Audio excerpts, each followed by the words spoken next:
Y'all ready over there?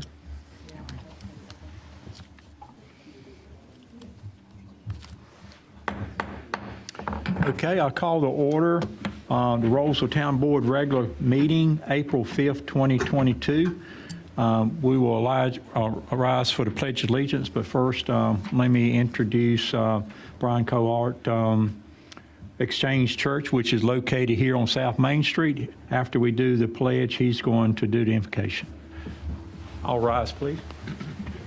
Pledge allegiance to the flag of the United States of America and to the republic for which it stands, one nation, under God, indivisible, with liberty and justice for all.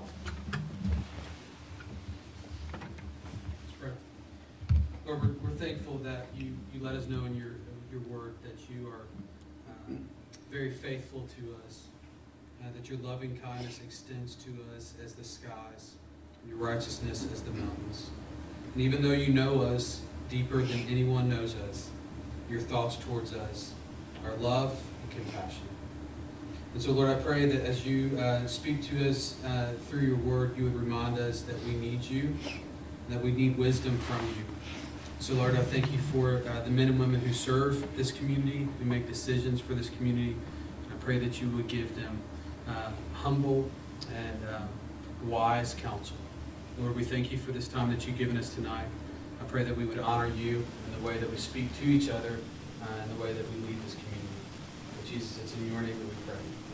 Amen. Amen.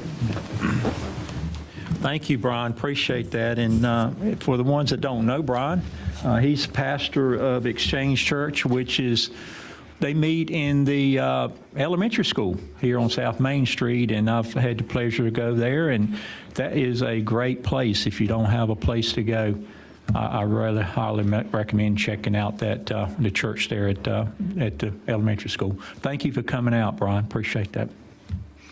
Okay, before we get started with the meat of the agenda, I got a couple of proclamations to do. Kind of want to read those in the record, so if everybody be patient for just a few minutes and let me read those for the public here. Proclamation, Town of Roseville.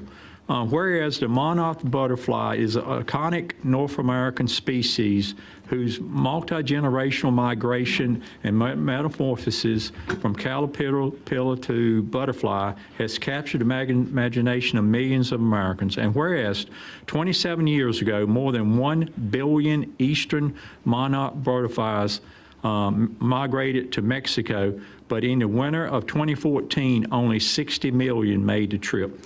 Whereas cities, towns, and counties have critical roles to play to help save the monarch butterfly, and whereas every citizen of Roseville can make a difference for the monarch by planting native milkweed and nectar plants to provide habitat for the monarch, pollutants in locations where people live, work, learn, and play and worship. Whereas on behalf of the people of Roseville who have already joined me in creating a healthy habitat for these magnificent butterflies, I am honored to be a mayor to lead the way by signing the National Wildlife Federation Mayor's Monarch Pledge, and I encourage other officers around our nation to take the stance with me so that the monarch butterfly will once again flourish across our continent. Now, therefore, I, Ronnie Kern, Mayor of Roseville, do hereby proclaim April 5th, 2022 as Mayor's Monarch Pledge Day in the town of Roseville. Okay, thank you. And Paul, you lead that effort. And I know we put a couple action items in to make sure we do follow up on that. And one of them, I think that I think is very important. We encouraging developers to plant plants and encouraging them as they develop to do that. So thank you, Paul, for your efforts in helping with that.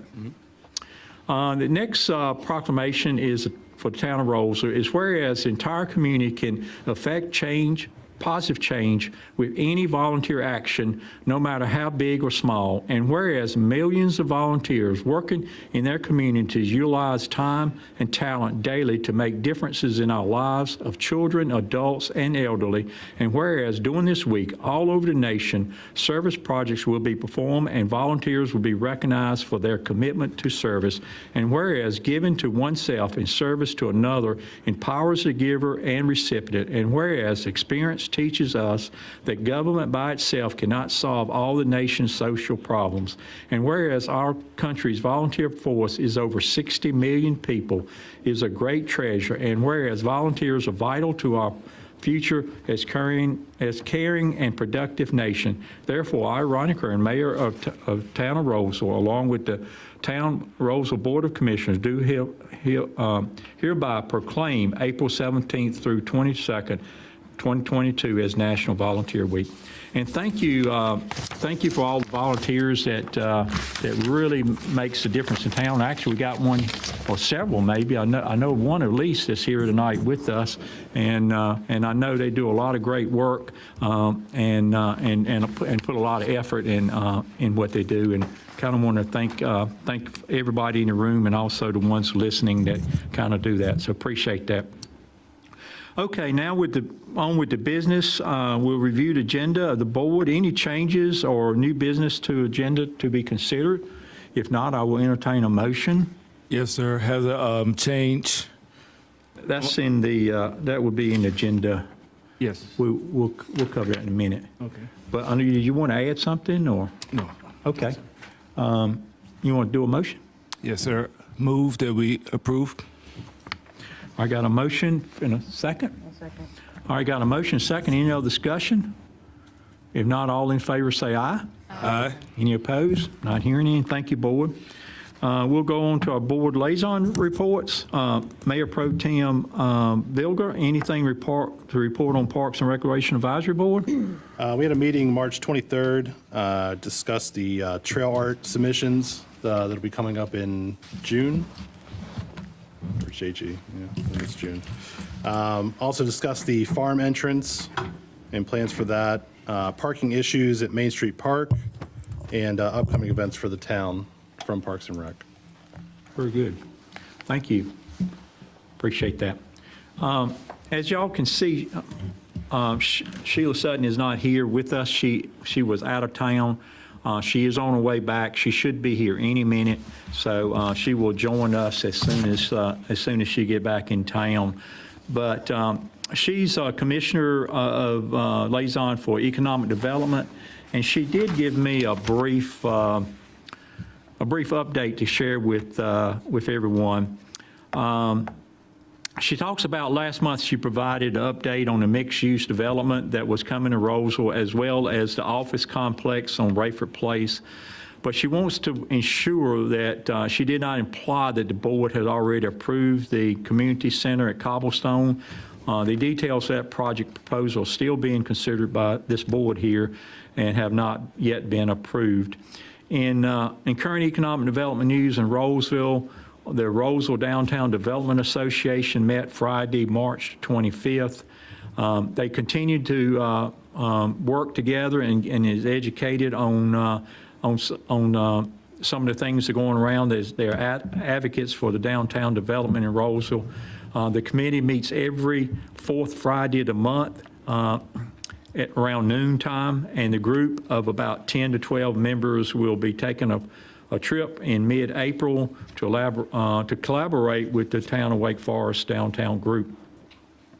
We do a lot of these visits. I know several of us, including town manager and economic development, Michael McFarland, and planning director Meredith Gerber. We went to Park West, which is over in Marshville, Curry area, looking at economic development. One of the things that this board has made a commitment to is to increase our commercial or retail, developments. We want to get our ratio between non-residential and residential better. I think we're probably more than 90% residential. We get a lot of people moving here, you know, in building houses, townhomes, those type things. And I know the board is committed to attract more commercial and retail. And this group that Sheila's talking about here really, you know, works hard in doing that. Michael, you may want to talk a little bit more about that when you come up. I'm looking forward, she talks about this, she's looking forward to upcoming City Vision Conference in Wilmington at the end of April. I think several of you guys are going to that, I think, so that's a real good event to go to, and I know they'll be covering a lot of economic development stuff there also. So it's a great opportunity to connect with other leaders and developers across the region and state. And lastly, just a couple of chamber events coming up. The Youth Leadership Roseville graduation is April the 21st, April the 21st at 6 p.m. Also, the Chamber Business After Hours are typically the fourth Thursday of each month. If you can go to one of those are great to attend.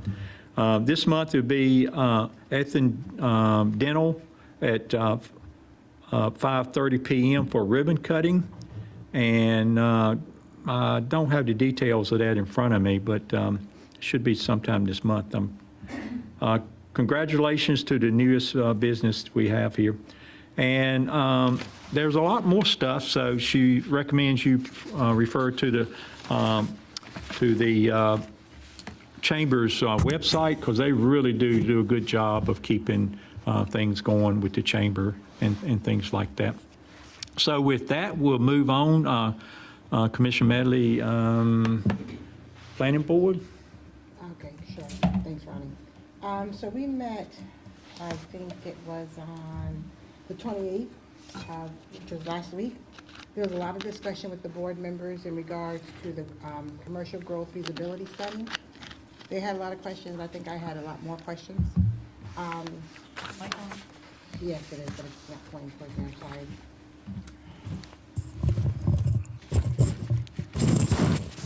Sorry about that. Did you all hear what I said? Hopefully. Okay. So anyway, there were a lot of questions. The planning board had a lot of questions about that study. I had a lot of questions, and of course, the first question out the gate was about traffic. So I know it's a work in progress, so we'll just keep you posted as we move along through that. That was pretty much it. We had 2 members that were sworn in that night, and that's really it for planning for that week. Thank you. Thank you, appreciate that. Next person is Commissioner Austin on Veterans. Yes, sir. What I have is tomorrow is going to be a meeting with Andy Curtis and the VP and the exec team of Wake Med North Hospital to discuss plans on bringing Wake Med here to Roseville. And also after that meeting, we will be having a meeting with Austin Williams talking about the results of that meeting. And also met with Wake County Commissioners on the possibility of reinstating the Veterans Task Force and also saying about a recruiting office as well as a vet center. Great. You're doing a lot of work around those veterans. Appreciate that. Great job, Dan. Also, Commissioner Sneed, public safety. Anything from public safety? Yes, we had a joint meeting, a joint unification meeting, which is a group of members from the town and a group of members from the fire department. We had our meeting on the 23rd. We will have our next full meeting at the fire department board on April 11th. In our meeting on the 23rd, we reviewed the budget process options for the 2022-23 budget year. We also have a goal to have a resolution in place, the resolution on moving forward with the unification. We expect to have a resolution in place by July 1st, 2022, and that'll be a goal that we work towards to create a contract. And that is all going to be done to help us move towards the unification we have a goal date of July 2024. We walked through items items that were needed and items that are required to be purchased in this next fiscal year, and a few of the other items to make sure that everybody's on the same page, being the town, the fire department, and Wake County. And that's about it. Looking forward to our next meeting on April 11th. Thank you, appreciate that. All right, we'll get some communications from the staff. Got two actually tonight. Meredith Gerber, planning, anything you want to add?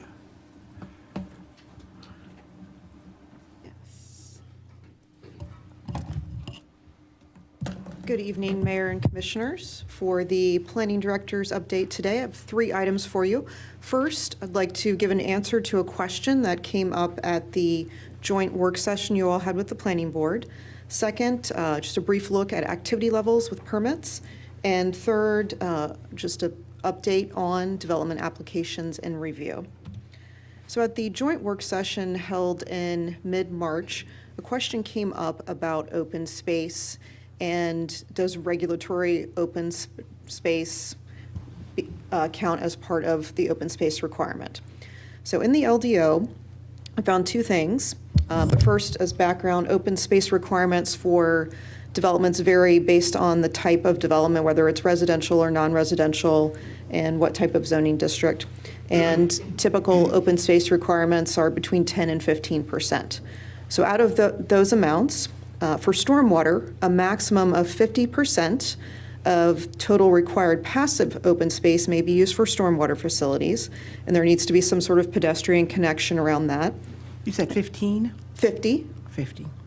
So 10 to 15%, so half of that, that's the passive part, could be used for, or stormwater facilities could overlap with that.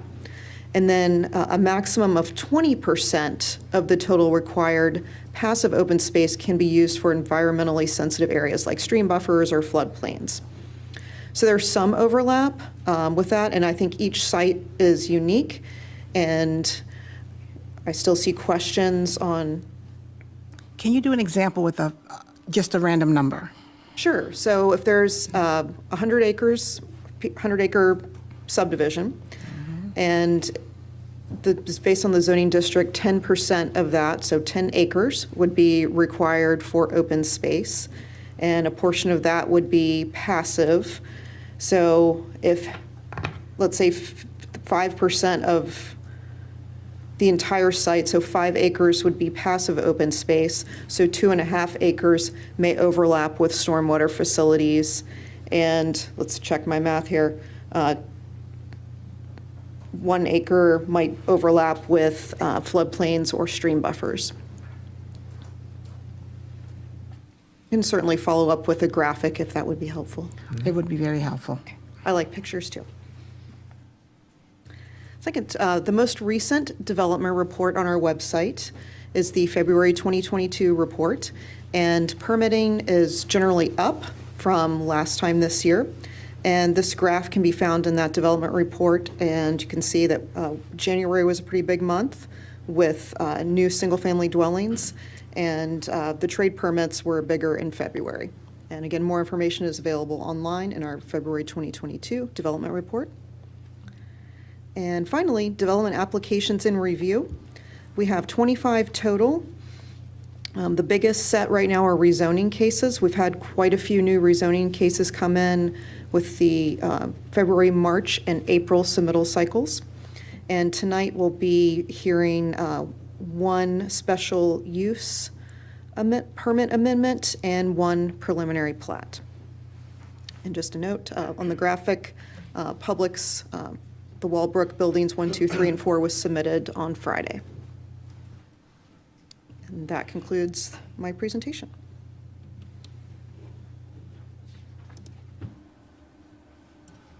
Thank you. Thank you. Appreciate that. Okay, let's hear from Michael McFarland, Community Economic Development.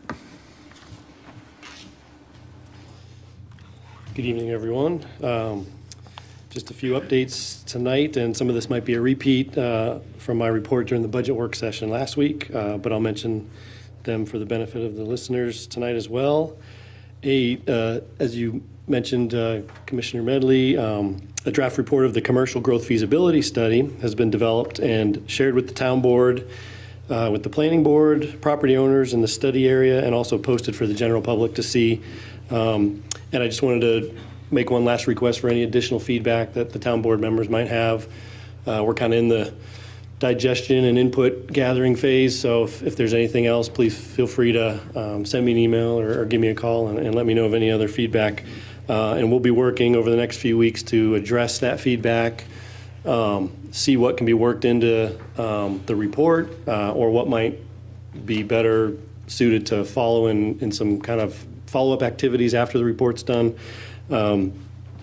And so we'll be working to finalize that report here soon, and then we'll want to determine any next steps that the town would like to pursue to kind of seek to attract commercial development to the town. So, especially in that area along the 401 bypass. I did want to mention another event that the Chamber is hosting as well, in addition to Commissioner Sutton's report. Coming up on April 23rd, in conjunction with the Roseville Farmers Market, will be Roseville Business Saturday. So we're encouraging everyone to get out there and shop local that morning and support your local businesses. And we are excited about the Downtown Development Association. As Commissioner Sutton mentioned, we're excited to be going to Wake Forest to kind of learn more about their program, how their organization relates to the town of Wake Forest, and we'll be kind of visiting their office there on White Street and kind of taking a walk up and down their downtown to see what they're doing and learn about some of their activities and projects. Did want to mention the town was recently featured in Business View magazine in a special brochure featuring Triangle North Executive Airport. This airport is a regional airport, only about 15-20 minutes north of us, closer than RDU is to us, and this airport will continue to grow as the region continues to grow and will be a great asset to the surrounding community. I did email everyone kind of the digital copy of that brochure. They haven't printed out copies, but it's just one to hand out. But in everybody's email tonight from a few hours ago, you should see the digital brochure there. This goes out to about 840,000 C-level and VP level executives across North America.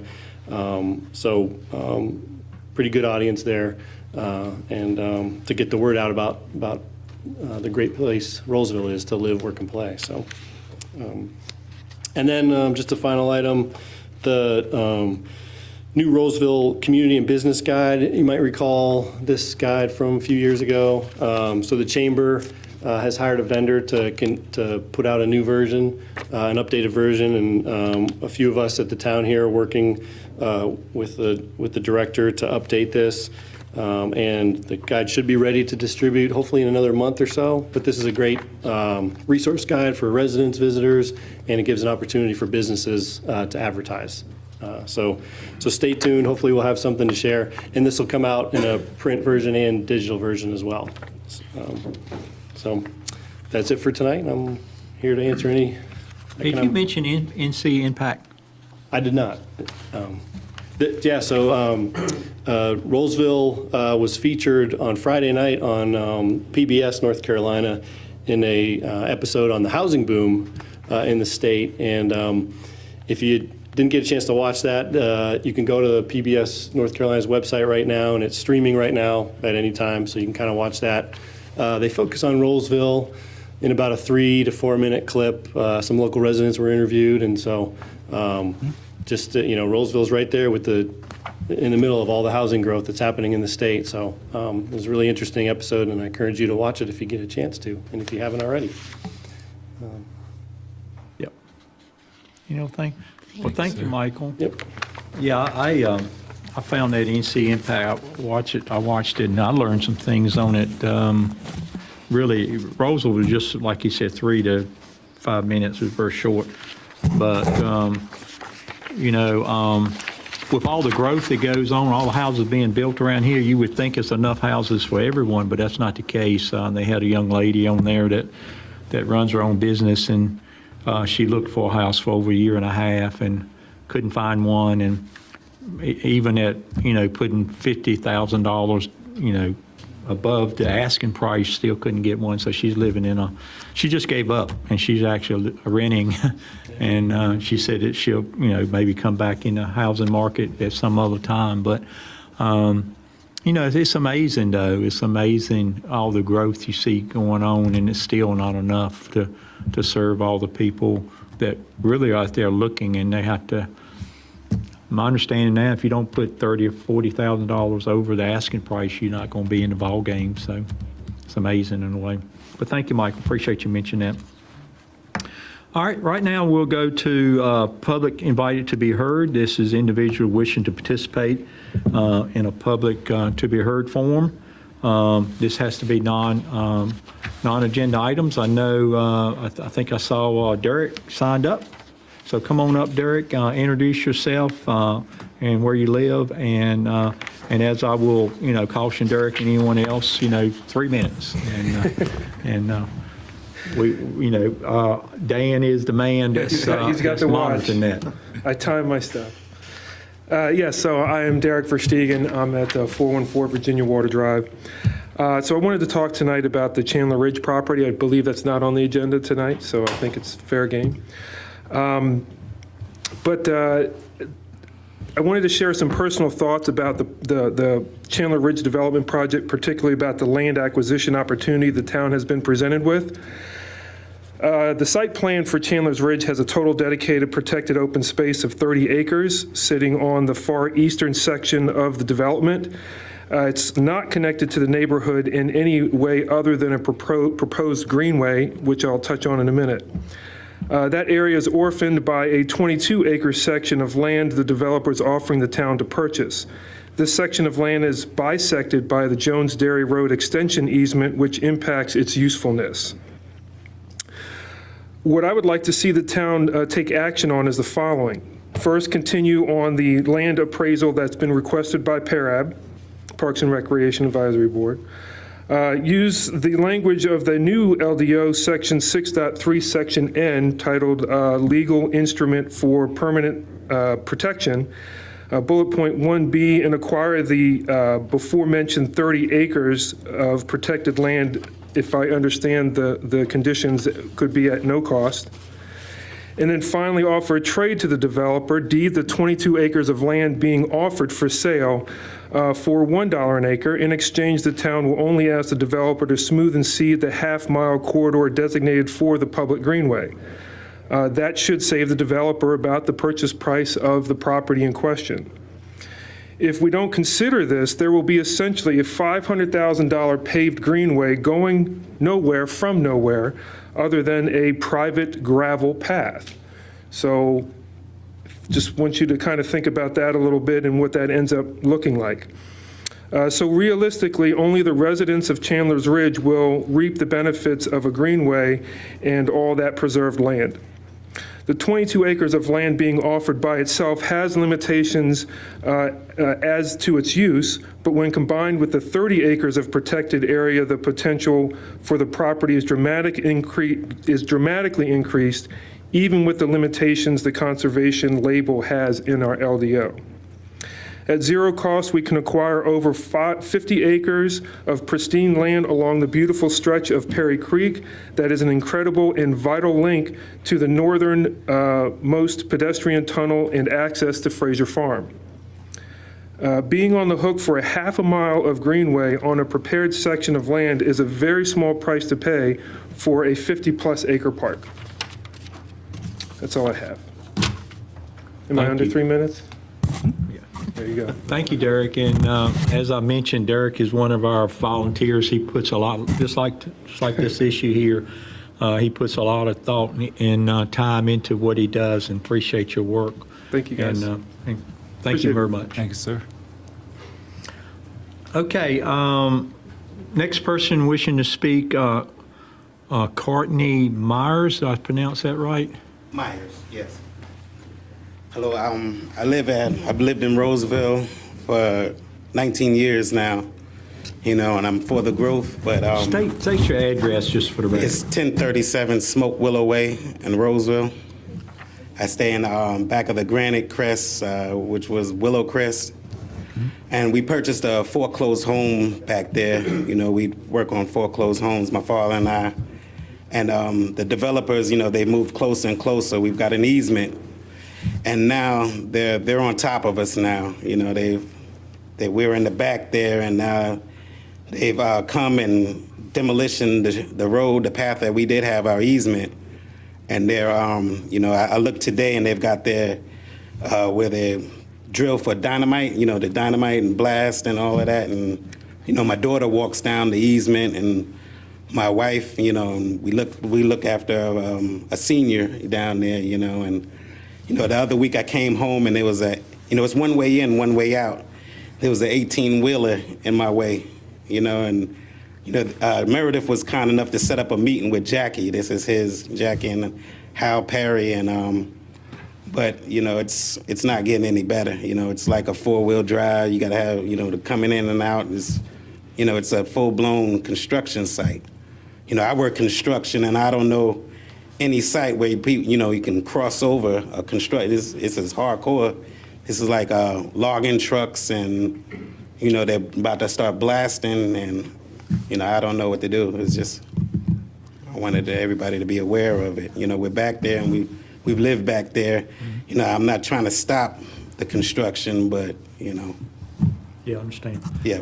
Yeah, let's continue, Kelly, to, you know, see if we can't follow up a little bit on that and see. I haven't been back there. I know where you live at. Yeah. I haven't been back there in a long time, but it used to be nothing around there. Nothing, yeah. There was one old house that nobody lived in, I think. Tobacco right? fields when we bought everything. There was nothing back there, so. So it's a big change, and I know what you're talking about there. Right, But you let's continue the dialogue. We'll continue the dialogue. I appreciate it. Thank you. Thank you for coming out. All right. No one else care to speak? Okay. Next item is the consent agenda. We got minutes to approve, and I think this is where you want maybe a revision on that, Dan. And then it's a couple of items other than that. So Dan, maybe make your motion with the changes you want to make. And also I'll remind the board, if it's anything that you want to talk about that's in the consent agenda, you want more information on it or discussion on it, we certainly will pull that item and talk about it separately and vote on it separately. So with that, Dan, maybe what changes you want to make to the minutes. Yes, sir. I move to approve with the changes on the consent agenda on page 6 of a statement that I made of plan to meet Walbrook developer Austin Williams afterwards regarding implementation of the plan to change to the results of the plan. Or, I'm sorry, the results of the meeting. Okay. Robin, you have that? There, yes, March 15th. So any objections from the board for Dan to make those changes to the I'm minutes? sorry, can you say it again? What was he I changing? wasn't here earlier. Yeah, the statement that's on page 6 on the agenda. And block 5, just change the last word from implementation of the plan to results of the meeting. Oh, you're changing the meeting notes. Yeah. Gotcha. Thanks, Dan. Okay. Also, is anything anybody want to pull from this consent agenda? I wanted to pull the reimbursement agreement for Cobblestone. Okay. Which number is that? It is Number 2. number 2. Okay. Okay. All right. So I got a motion from Dan to approve the consent agenda with his revisions and we'll remove the reimbursement resolution number 2. Is there a second to that motion? I second. All right, got a motion second. Any other discussion? All in favor say aye. Aye. Any opposed? Thank you, board. And then I think Commissioner Sutton wants some talk about the reimbursement resolution for Roseville Community Center at Cobblestone. Any questions on that, Commissioner? Yes, I wanted to understand the timing of that. Is this something that we need to do right now?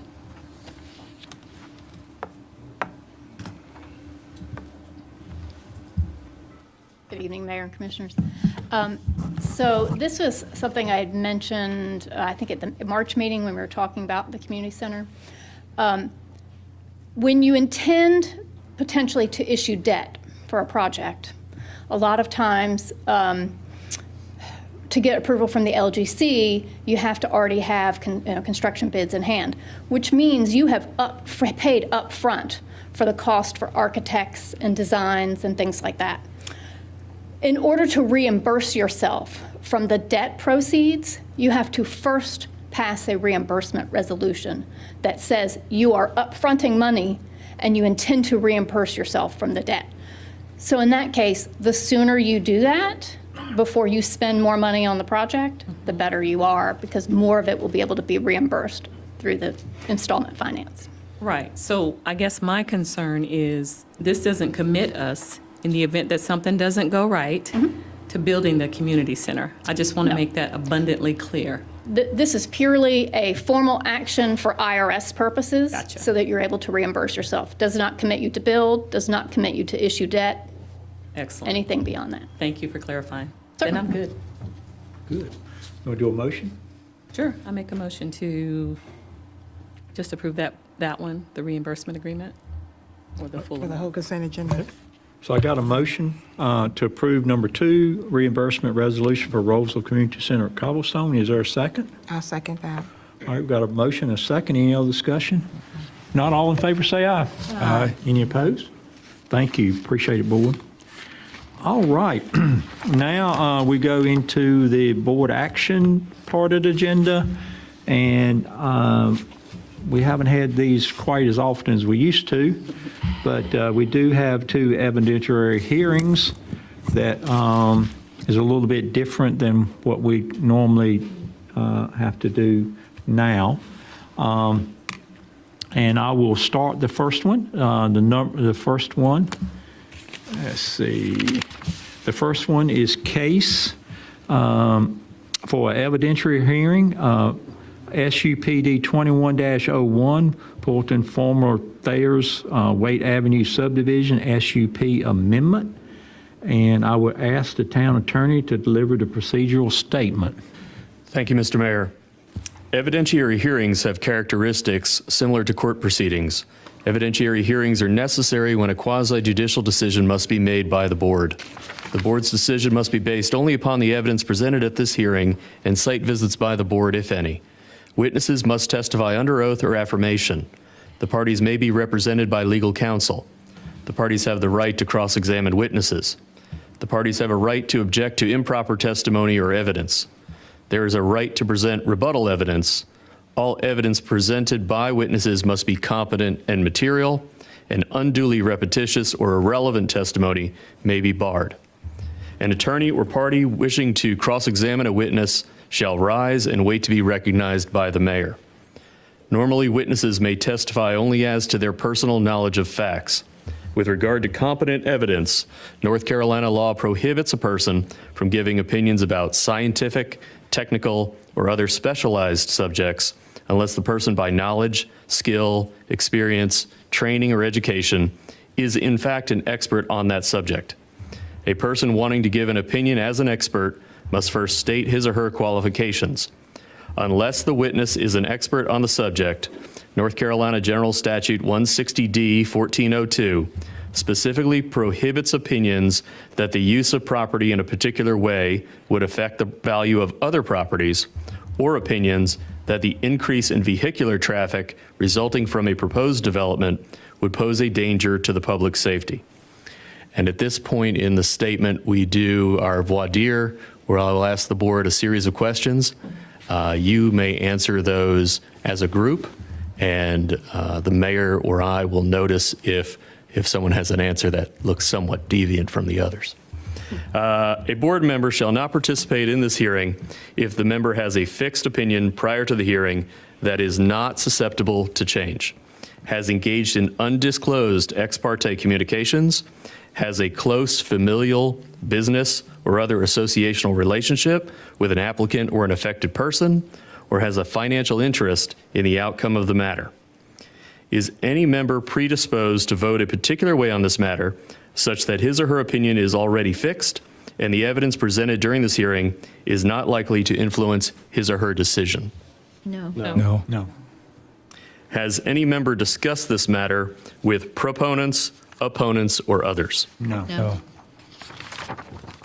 Does any member have a close familial, business, or other associational relationship with the applicant or an aggrieved party?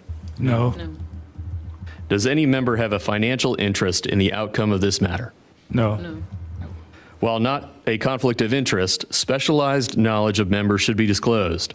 Does any member have a particular knowledge or expertise regarding the site or the subject matter of this hearing? No. Has any member made a site visit? No. No. Is there any objection by a member of the board or by a party to this hearing to the participation of any member on the basis of a conflict of interest? No. And not seeing anything from the parties. Turn it back over to you, sir. Thank you. Okay, so this case that we're looking at this moment is the special use permit that's on Wade Avenue there. So we got two of them, two of these evidentiary cases. So if you're here to speak or give evidence on the one on Wade Avenue, I will ask for you to come up or stand in your seat there maybe and take the oath. Madam Clerk will lead in that. If you think you may speak, let's do that so we don't want any delays. Just because you take the oath don't mean you have to speak. If you change your mind, we're not going to make you speak. But if you think you're going to say anything, please, let's get you swearing in. So looks like we got a good little group there. If you will raise your right hand. Do you swear or affirm that the testimony you're about to give in this evidentiary hearing is the truth, the whole truth, and nothing but the truth, so help you God? I do.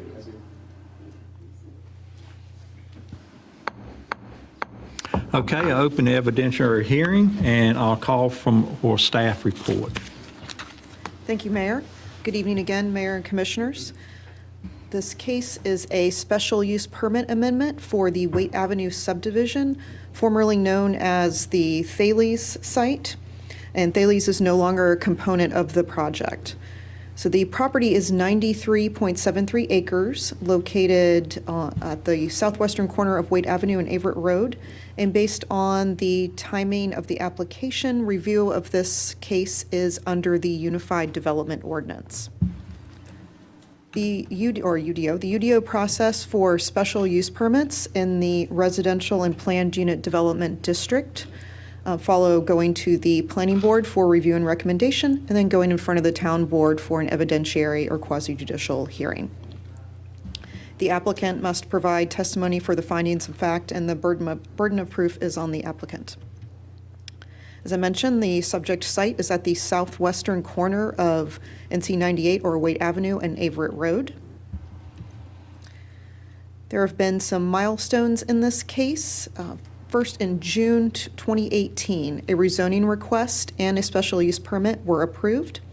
In December 2020, Pulte Home Company submitted an application for an amendment to the SUP that was approved in June. In May, the applicant held a neighborhood meeting, or May 2021, the applicant held a neighborhood meeting. In February 2022, the planning board recommended approval of this case. And last month, the Technical Review Committee, or TRC, completed their review of this case. The special use permit master plan that was approved as part of SUP 1801 is in front of you. It includes 5 development areas for residential and 3 development areas for institutional development. The proposed amendment to the master plan is as shown now, and this one includes 6 development areas for residential and 3 areas for commercial development. Can you go back? How many initially were there? 5, you said? The one that was previously approved included 5 development areas for residential and 3 pods for institutional development. And now we have what? The proposed amendment, again, shows 6 different development areas for residential and 3 development areas for commercial. So that big change is from institutional or having the school on the property and going to the residential and commercial mix. The applicant has also included a phasing plan. The area in green would be Phase 1 and be developed first. That is 3 of the residential areas. Phase 2 in purple is another 3 group of residential development pods. And then Phase 3 and Phase 4 are both commercial pods. So as per our comprehensive plan, future land use map, the subject property is designated as medium-density residential, and medium-density residential includes single-family homes predominantly, and also some other housing types like townhomes and some multifamily. And medium-density residential has a density range of 3 to 5 units per acre, and the residential portion of this request does meet the future land use designation of medium-density residential. Our community transportation plan identifies both Waite Avenue and Averitt Road as 4-lane median divided sections. And a traffic impact analysis was previously done and identified several recommendations for improvements. On this diagram where the green circles are, those are recommended to be full movement access, and the 2 blue or cyan circles represent a right-in or right-in, right-out access points into the development. The applicant has submitted 6 conditions for approval. They will certainly go through them. I'd like to highlight some of them first. The first condition has to do with the uses that are included in the master plan, that single-family and townhomes would be the only residential types, and the non-residential component, the commercial component, would not exceed 200,000 square feet. The second condition states that residential development would be developed before the non-residential development. The third condition states that the improvements identified in the traffic impact analysis and those from NCDOT's congestion management would be completed. The fourth condition, they would provide additional open space for a total of a 30% for the residential portion. The fifth condition has to do with architectural commitments. The first one states that crawl space or stone wall type foundations with a rise of 20 inches, so nearly 2 feet but not quite, would be included on single-family homes, except for those that are ranch or zero entry. Those could be slab on grade. Next, with the architectural commitment, the front facade would include 2 of the following: a covered porch or stoop, 2 or more building materials, decorative trim, and a balcony, column, or dormer. Third, with the architectural commitments, the residential portion would include a minimum of 3 color families for your siding, trim, and shutters. And then fourth, garage doors would include windows and decorative details. The sixth condition identifies 4 requested deviations from the Unified Development Ordinance. And these are deviations from standards in the residential and planned unit development district. So the applicant would like to have front setback encroachments of 5 feet. That means like a porch or something might extend into the front setback area. The applicant would like to have front-facing garages throughout that could protrude 5 feet beyond the front building line.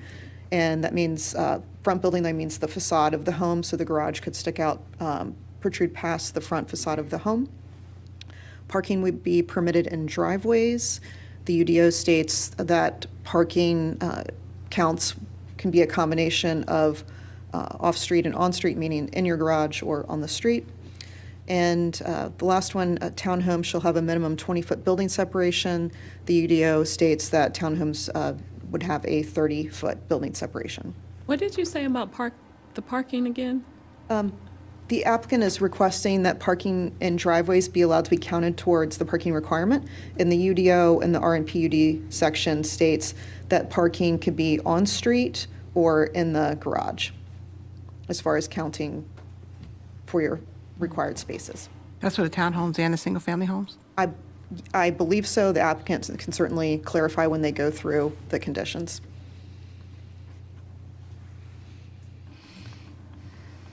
So there are 7 findings of fact in the UDO that the town board can identify as met in order to approve the request.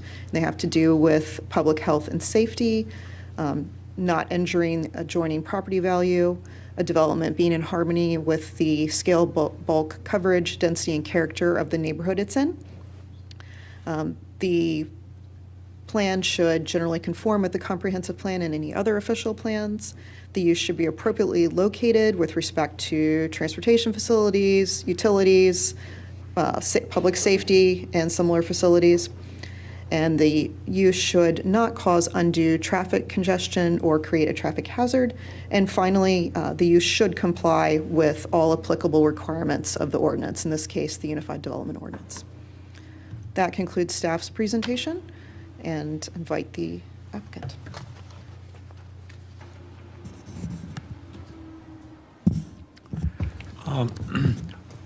You are who? The attorney for the applicant. Okay. Before you start, is there any other attorneys in the room? Okay, floor is yours then. Okay. Good evening, Mayor Curran and members of the board. I'm Matthew Carpenter with Parker Poe, 301 Fayetteville Street, here on behalf of the developer, Pulte Homes. Also with me tonight are Chris Raleigh with Pulte, Riyadh Baroudi with Stewart, our civil engineer on the project, Matt Peach, traffic engineer with Stantec, and Rich Kirkland, an appraiser with Kirkland Appraisals. And thanks to Meredith for the presentation. As she mentioned, the request tonight is to amend the master plan that was obtained by the Thales Academy in 2018. And the amendment is to allow for a residential community, which is shown in the yellow portions here, and for future commercial uses that are shown in blue. And so this is really the first step for this project. At this stage, we'll focus on the type and location of the residential and commercial uses within the project. And if approved tonight, portions and phases of the project will then move on to the preliminary plat phase. And so at that phase, you'll see more detail like specific lot layouts, setbacks, and those type of things. So tonight, we're really focused on the SUP factors that are laid out in the UDO that Meredith mentioned, and I'll also touch on. So to give you some context here, it's helpful to understand the history of this site. In 2018, Thales planned to build a new school on the property, which was kind of in the center of the previous plan that Meredith showed. And so they rezoned the property to RPUD with their own master plan. And so at that time, the Thales site plan really became part of the zoning. And so then, Thales decided to move to a different site. And in 2020, Pulte got the property under contract. And because of the nature of the zoning where the site was, the Thales site plan was shown on the master plan, Pulte needed an amendment to, put more units in the area where the Thales school was going to be. As you know, in the summer of 2021, the town adopted the new LDO. And so this case was filed actually in late 2020, so it was a long time ago, before the effective date of the new LDO. And so we're under the provisions of the old UDO for R and PUD zoning.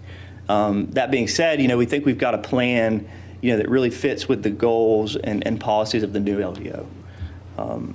So this is an aerial of the property. It sits at the corner of Avert Road and Waite Avenue, and it's comprised of 5 tax parcels that total about 94 acres.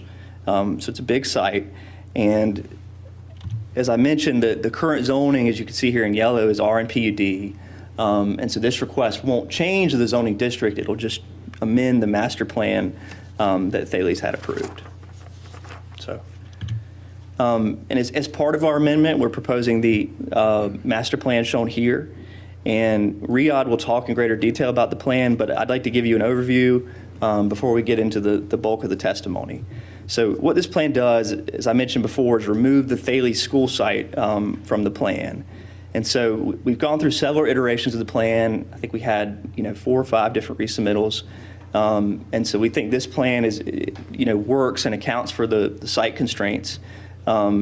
This plan envisions 293 total units and a maximum of 200,000 square feet of commercial space in the areas shown in blue, which we believe are really the best locations for that at the corner of Waite Avenue with good visibility for that future commercial space. And so as you can see from the hatched areas, there are several ponds and streams and environmentally sensitive areas on the site. They kind of flow from the north to the south. You can see right there through the middle. And so our goal in developing this plan was really to maximize open space and to respect environmentally sensitive areas and really utilize them as kind of an amenity for residents. And so you'll see that theme in our testimony tonight and in the preliminary plat that will come later. And as I said, the commercial area will be developed in the future. And Chris Raleigh will speak to kind of the timing of that commercial space and his experience, in developing and leasing commercial space and the timing related to residential. Got a question for you, sir. Yep. Is there, if you could go back, that area that's in the blue for the commercial, I don't have my glasses on, but I believe it's a watershed, correct? At the far right along Averitt Road, yes, there's a small sliver of watershed overlay. Is there any reason why the commercial will go inside the watershed? Well, we've talked to town planning staff, and that's actually the very edge of the watershed, and it goes on the other side of Averitt Road. And so we've talked about the possibility of actually grading that area so that so that runoff runs away from Averitt onto our site and not into the watershed. And so that area could potentially be removed, the watershed overlay removed from that sliver along Averitt Road. But that's, there's a lot of engineering that will go into that we'll, have to figure out at the preliminary plat phase. Okay. So. Thank you. Yep. And so because the UDO requires a special use permit to amend the existing SUP, we must meet the criteria in section 3.6.2, which you can see here. And so you'll hear tonight from 4 different witnesses, and they'll each talk to different showings that are outlined here. And so I'll kind of forecast that for you. Chris Raleigh with Pulte will speak to the vision of the project, the demand for housing in the town, and the timing of the proposed residential and commercial development. And that'll cover factors A and C here. And then Riyad Baroudi with Stewart Engineering, our civil engineer, will testify regarding the site layout and the general conformance with the town's adopted plans and the UDO, which covers factors C, D, E, and G. And then after him, Matt Peach will testify with Stantec regarding adequate transportation infrastructure and right-of-way improvements, which cover factors A, E, and F. And he'll explain the recommended improvements from the TIA. And then finally, Rich Kirkland with Kirkland Appraisals will show that the plan will not be detrimental to the value of adjoining properties, and that covers factors B and C here. And so as you listen to the testimony, we want you to really focus on these factors and the testimony you'll hear. And before I call our first witness, I have a set of affidavits that kind of summarizes the testimony of each of our witnesses, and I'd like to offer those to the clerk to be included as part of the record. So. Here are the originals.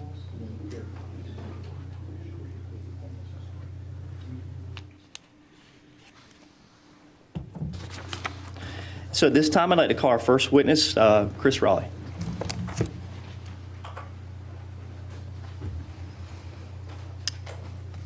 Good evening. My name's Chris Raleigh. I'm the Vice President of Entitlements and Land Development for the Pulte Home Company. Pulte is going to be the developer and builder of the residential portions of this project. I have a Bachelor of Science degree from Virginia Tech in civil engineering. After college, I worked as a professional engineer in Raleigh for 6 years.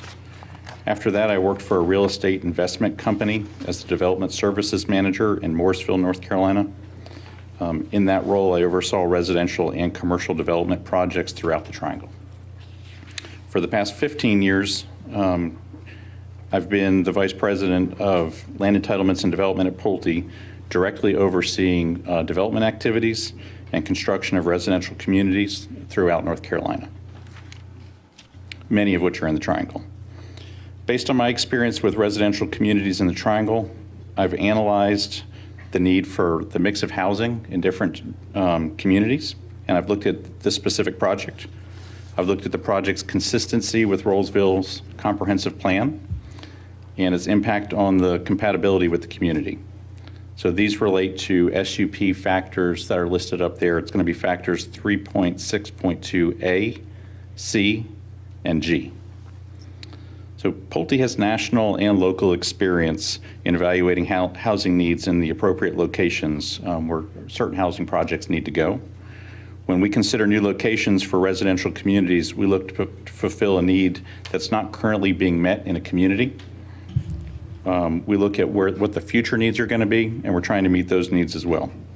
We're looking for those trends.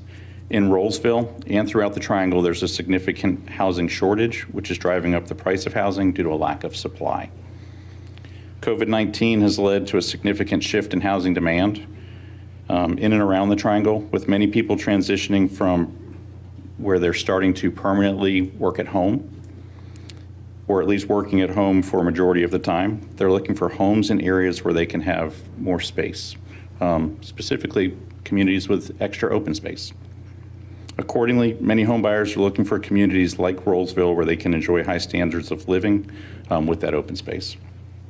This has caused a dramatic increase in the housing demand in Rolesville, and although there's significant development already going on in Rolesville, it's still not keeping up with the demand. Further, although there is development occurring in Rolesville, there's a significant demand for a mix of housing types, not just a neighborhood with a single type of housing.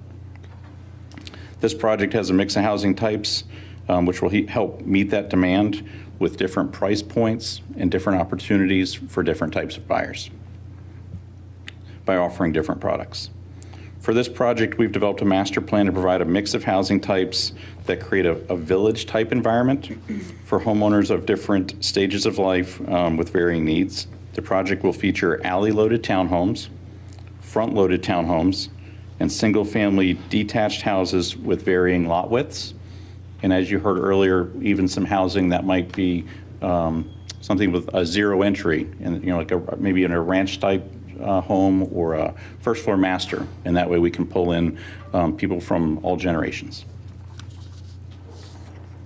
In my experience, having a mix of housing types in the same neighborhood creates a better sense of community, and it's a more desirable place to live.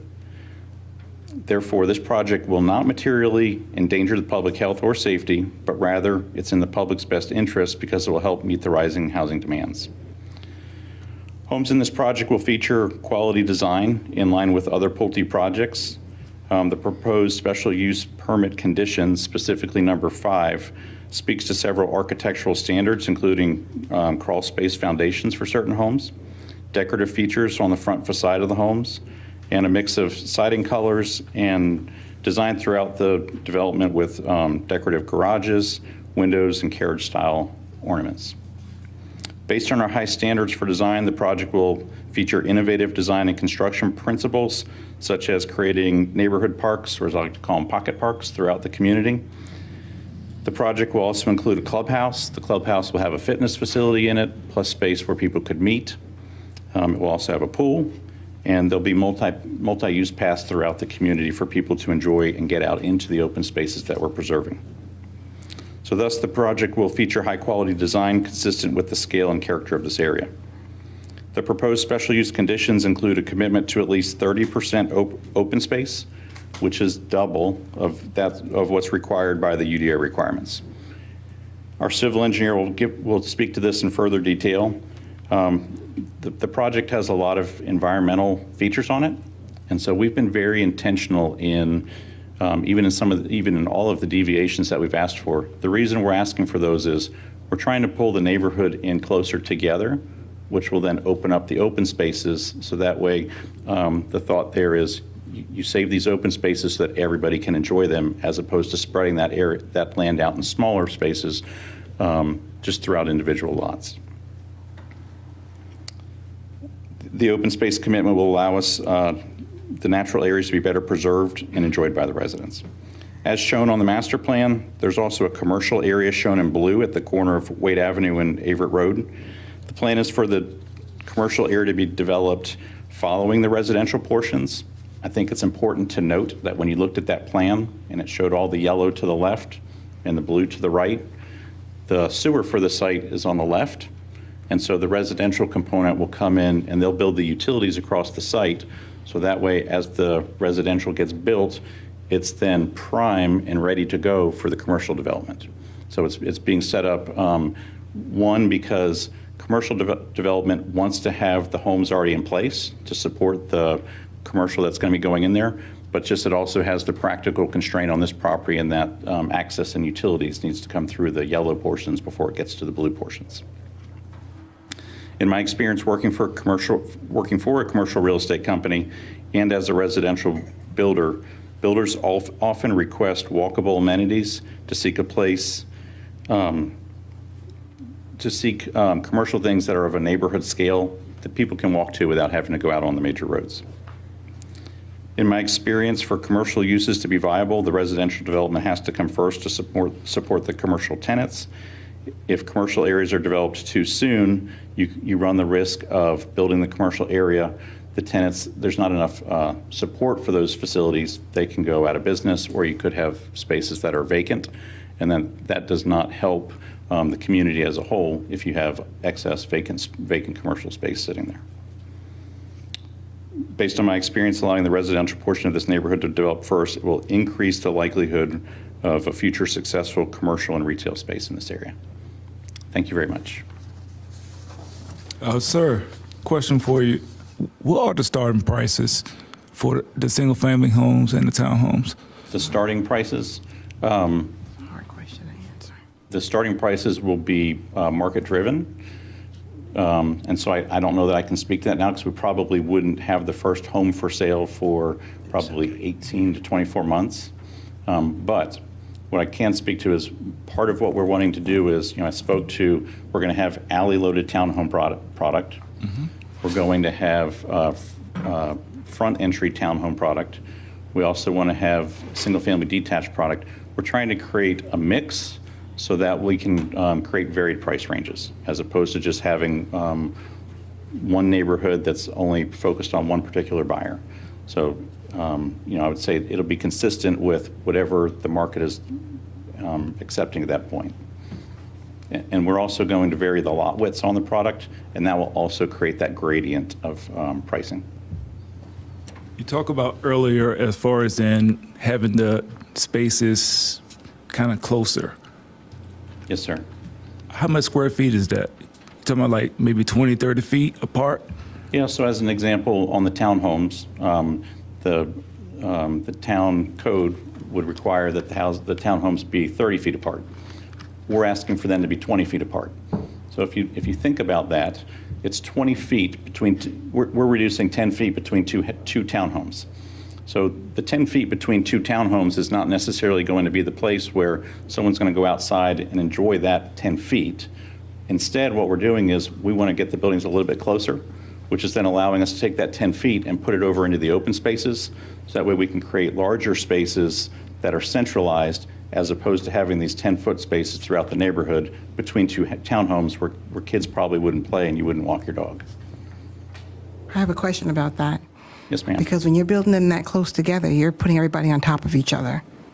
20 feet is like the size of a garage, maybe two-car garage? 20 feet would be larger than two parking spaces. But not much. So you're putting people on top of each other just so that they can have space outside of their dwelling. We're asking to put the townhomes closer together so that in the areas where we're already going to preserve natural space, we can preserve even more natural space. So we can make those common areas even larger so that those spaces will be even more usable. Okay. North Carolina Building Code requires that houses be separate, that they be offset from a property line by 5 feet. And so before you have to do special requirements. So in this case, instead of, which would result in buildings being 10 feet apart, we're asking for them to be 20 feet apart. Versus 30. Yes, ma'am. Right, so let's, all right. All right, let's go to the commercial part you mentioned. We've just had a history of residential and commercial, and the commercial never coming into existence. So when you say, and I agree with you, that if you build commercial and you don't have the housing, who are they going to sell to? Sure. But there's other developments that are taking place along that entire street. And to build residential first without any commercial until the end, because it was clear in the notes that residential will be completed first. There was not even a concession in there to say we'll do some residential and then some commercial. So to me, when I hear complete residential, I'm not in agreement to that. So I just want to be honest and upfront. I don't want to waste anybody's time, but that to me is a big red flag for me because we've seen it and it has not worked for Roseville. Okay. If I can offer one successful example of that that's nearby. So we developed the Highland Creek community, which is on 401 as you're driving from Raleigh up to Rolesville. It's on the north side of 401 on the left. So that's a community that we did develop, probably with very similar, and that's got a large mix of products. It was a very successful community. And at the front of that community, we saved several out parcels. And as of today, one of those out parcels has been developed, and the other one is under development currently. So it's a project that we specifically did that did have the exact outcome that we're looking at. I would also offer that if you look at where US 1 and Highway 98 intersect, we all know that there's a lot of commercial in that area. And if you just look at, as you head east on 98, that there's kind of blocks as you go, and at each major intersection, you start to see that commercial come once the homes are in place. And if you were to look at an aerial map today of that area, this intersection is going to be one of those next major intersections. And so I think it's important to reserve this space for that commercial. And once again, just the way that this site is set up, in order to get the utilities over to the commercial, the residential has to be developed first. I hear what you're saying, but I'm not in agreement to that. And also, you mentioned your stem walls. What is it, 20 feet versus 2 feet? Is the minimum supposed to be 2 feet? The stem walls would be 20 inches. I'm sorry. Yes, definitely. I'm sorry about that. Inches. 20 feet is a lot. So why is that? Because are you the developer for next door to that location? No, ma'am, I'm not. That is not you? Are they Pulte homes over there? Not that are adjacent to this site, no. Anywhere on that street? No. Okay. Can you just tell me a little bit about that, the 20 versus 24? Sure. How many of them would be on slabs? Do you have any idea? Yep. And so if we think about this there's two ways to accomplish a certain streetscape that has the house elevated. One is to create a crawl space. The other is to create something that looks identical to a crawl space, but is a slab. So from a person who's driving down the street, they wouldn't see a difference between the two. But there are certain times where, based on the topography of the property, it might make sense to use one versus the other. There are buyers who have a preference of one versus the other. Some buyers don't prefer to have a crawl space because of some of the environmental conditions that could go along with that. So we just want to give ourselves the flexibility to build it with either option, knowing that the streetscape will still look the same. Okay, so the neighborhood to the south of you, I think, I can't remember the name of it. Which one is that? Okay, so it seems like a lot of theirs are built on the stem wall concept. Okay. And from an engineer's point of view, I can't speak on that, obviously, but it doesn't really give a lot of character to the neighborhoods. And it seems like, I know the purpose of it is it will catch a lot of drainage, a lot of water, but it just doesn't seem like, I don't know, it doesn't, not really sure what word I want to use, but it doesn't give a lot of, I'm just going to say character to the neighborhood. And I would hate to see all the houses look just like cookie cutter homes in such a large neighborhood, because even the fact where I'm skipping on to something else, where you said now you have to make up for where the school was supposed to be, so you're putting additional homes in the area.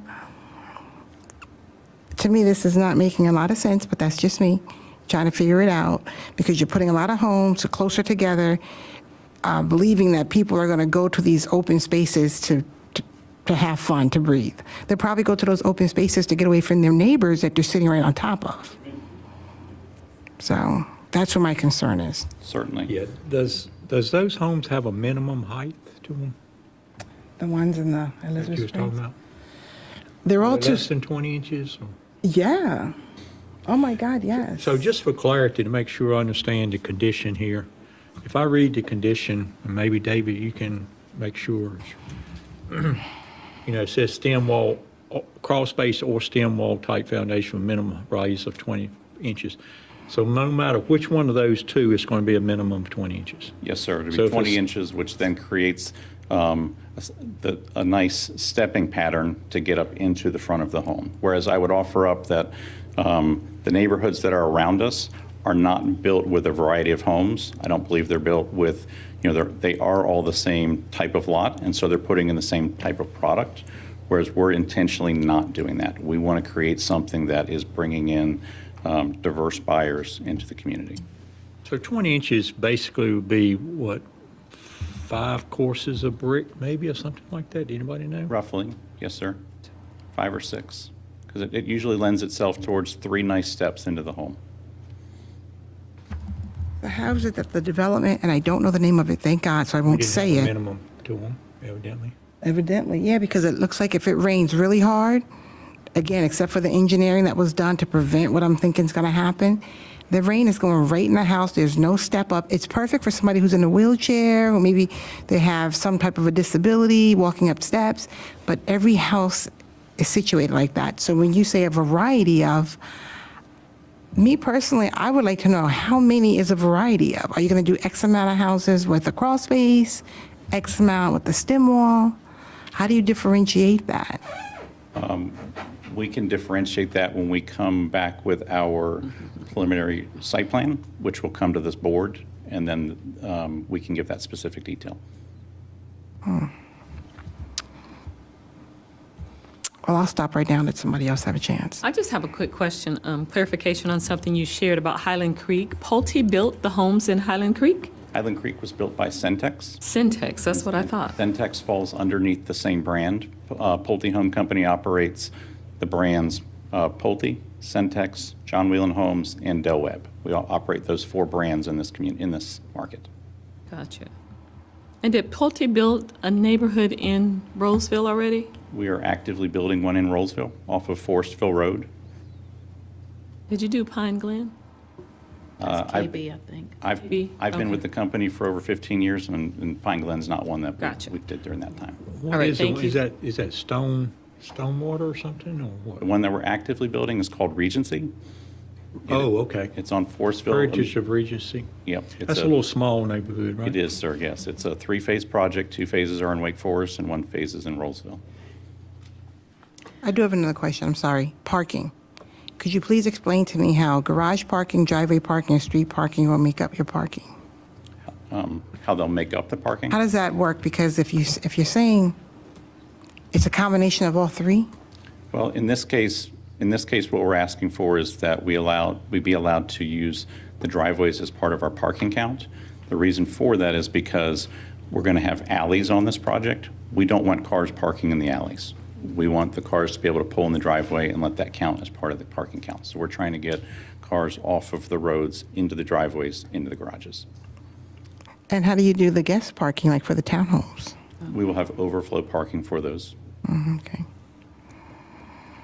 So the question I have is regarding the townhouses. Do you have an average width of a townhouse you would build? If it's okay, can I defer that question until our civil engineer gets up to speak? fine. Yep. Thank you. And I have one question. Yes, ma'am. Regarding the Highland Creek that you referred to. So that's been built for a number of years, and the lots out front have been vacant, waiting on At least 10. At least 10. time. I'm sorry. I think at least 10 years. Yes. And so I understand that this new development is supposed to be built out by 2026.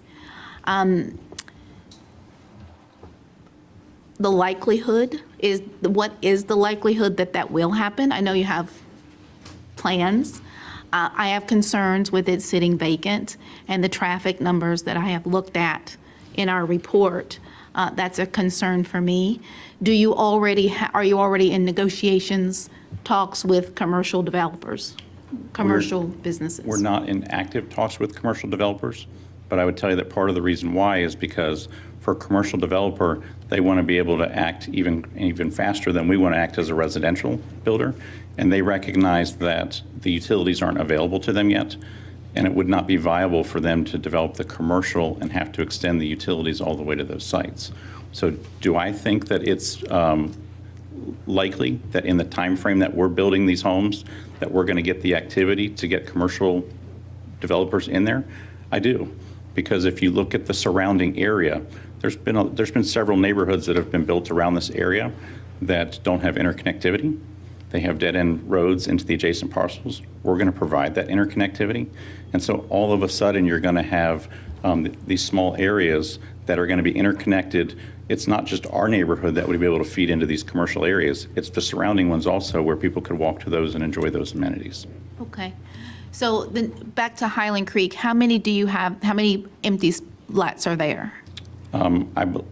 So I no longer control that. Okay. But as of now, there were two out parcels that were left, and both have been, one is developed and operational as a daycare. The other one is currently under construction as a commercial site, and they're looking for tenants. And I would agree with you that there was a time period in which that took place. I would also offer up that Highland Creek was built over a longer period of time. It went through several housing cycles, and so that neighborhood took longer to build out.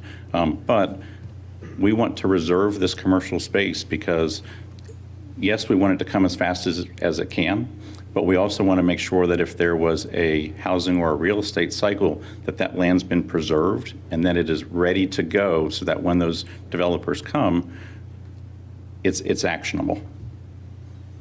Okay. I understand what you're saying. I still have concerns, Understood. great concerns with the traffic. If it's not complete build out, the numbers are concerning to me. I do have another question, of course. The traffic study that was done last year, was that based on the old plans with the school or the new plans with the additional homes? If it's okay, can I defer that question until our traffic engineer speaks? Is he going to speak next? He will in the course of the testimony. Okay, I just want that to be the first question he answers. Thank you. All right, let's hold them right there. I think it's a good stopping point. Appreciate it. Thanks for answering our questions. Thank you. Appreciate that. Thank you, Chris. I'll now call Riyadh Baroudi, our civil engineer, to testify. Good evening. My name is Riyadh Baroudi. I'm the civil engineer working on the project for the approximately 93.73 acre site bearing the 5 PIN numbers that Matthew brought up on the board. A little bit about myself. I received my degree in civil engineering from the University of North Carolina at Charlotte. I'm a licensed engineer in the state of North Carolina. I've worked in engineering for 7 years. I work for Stewart. That's the practice that I work for. And I've supervised the submittal of the special use permit for the project and its compliance with the criteria in the Town of Roseville Unified Development Ordinance. These relate to the SUP factors 3.6.2. That's C, D, E, and G that was brought up on the TV screen. C, D, E, and G? C, D, E, and G. The screen's asking me to put in a password to bring up.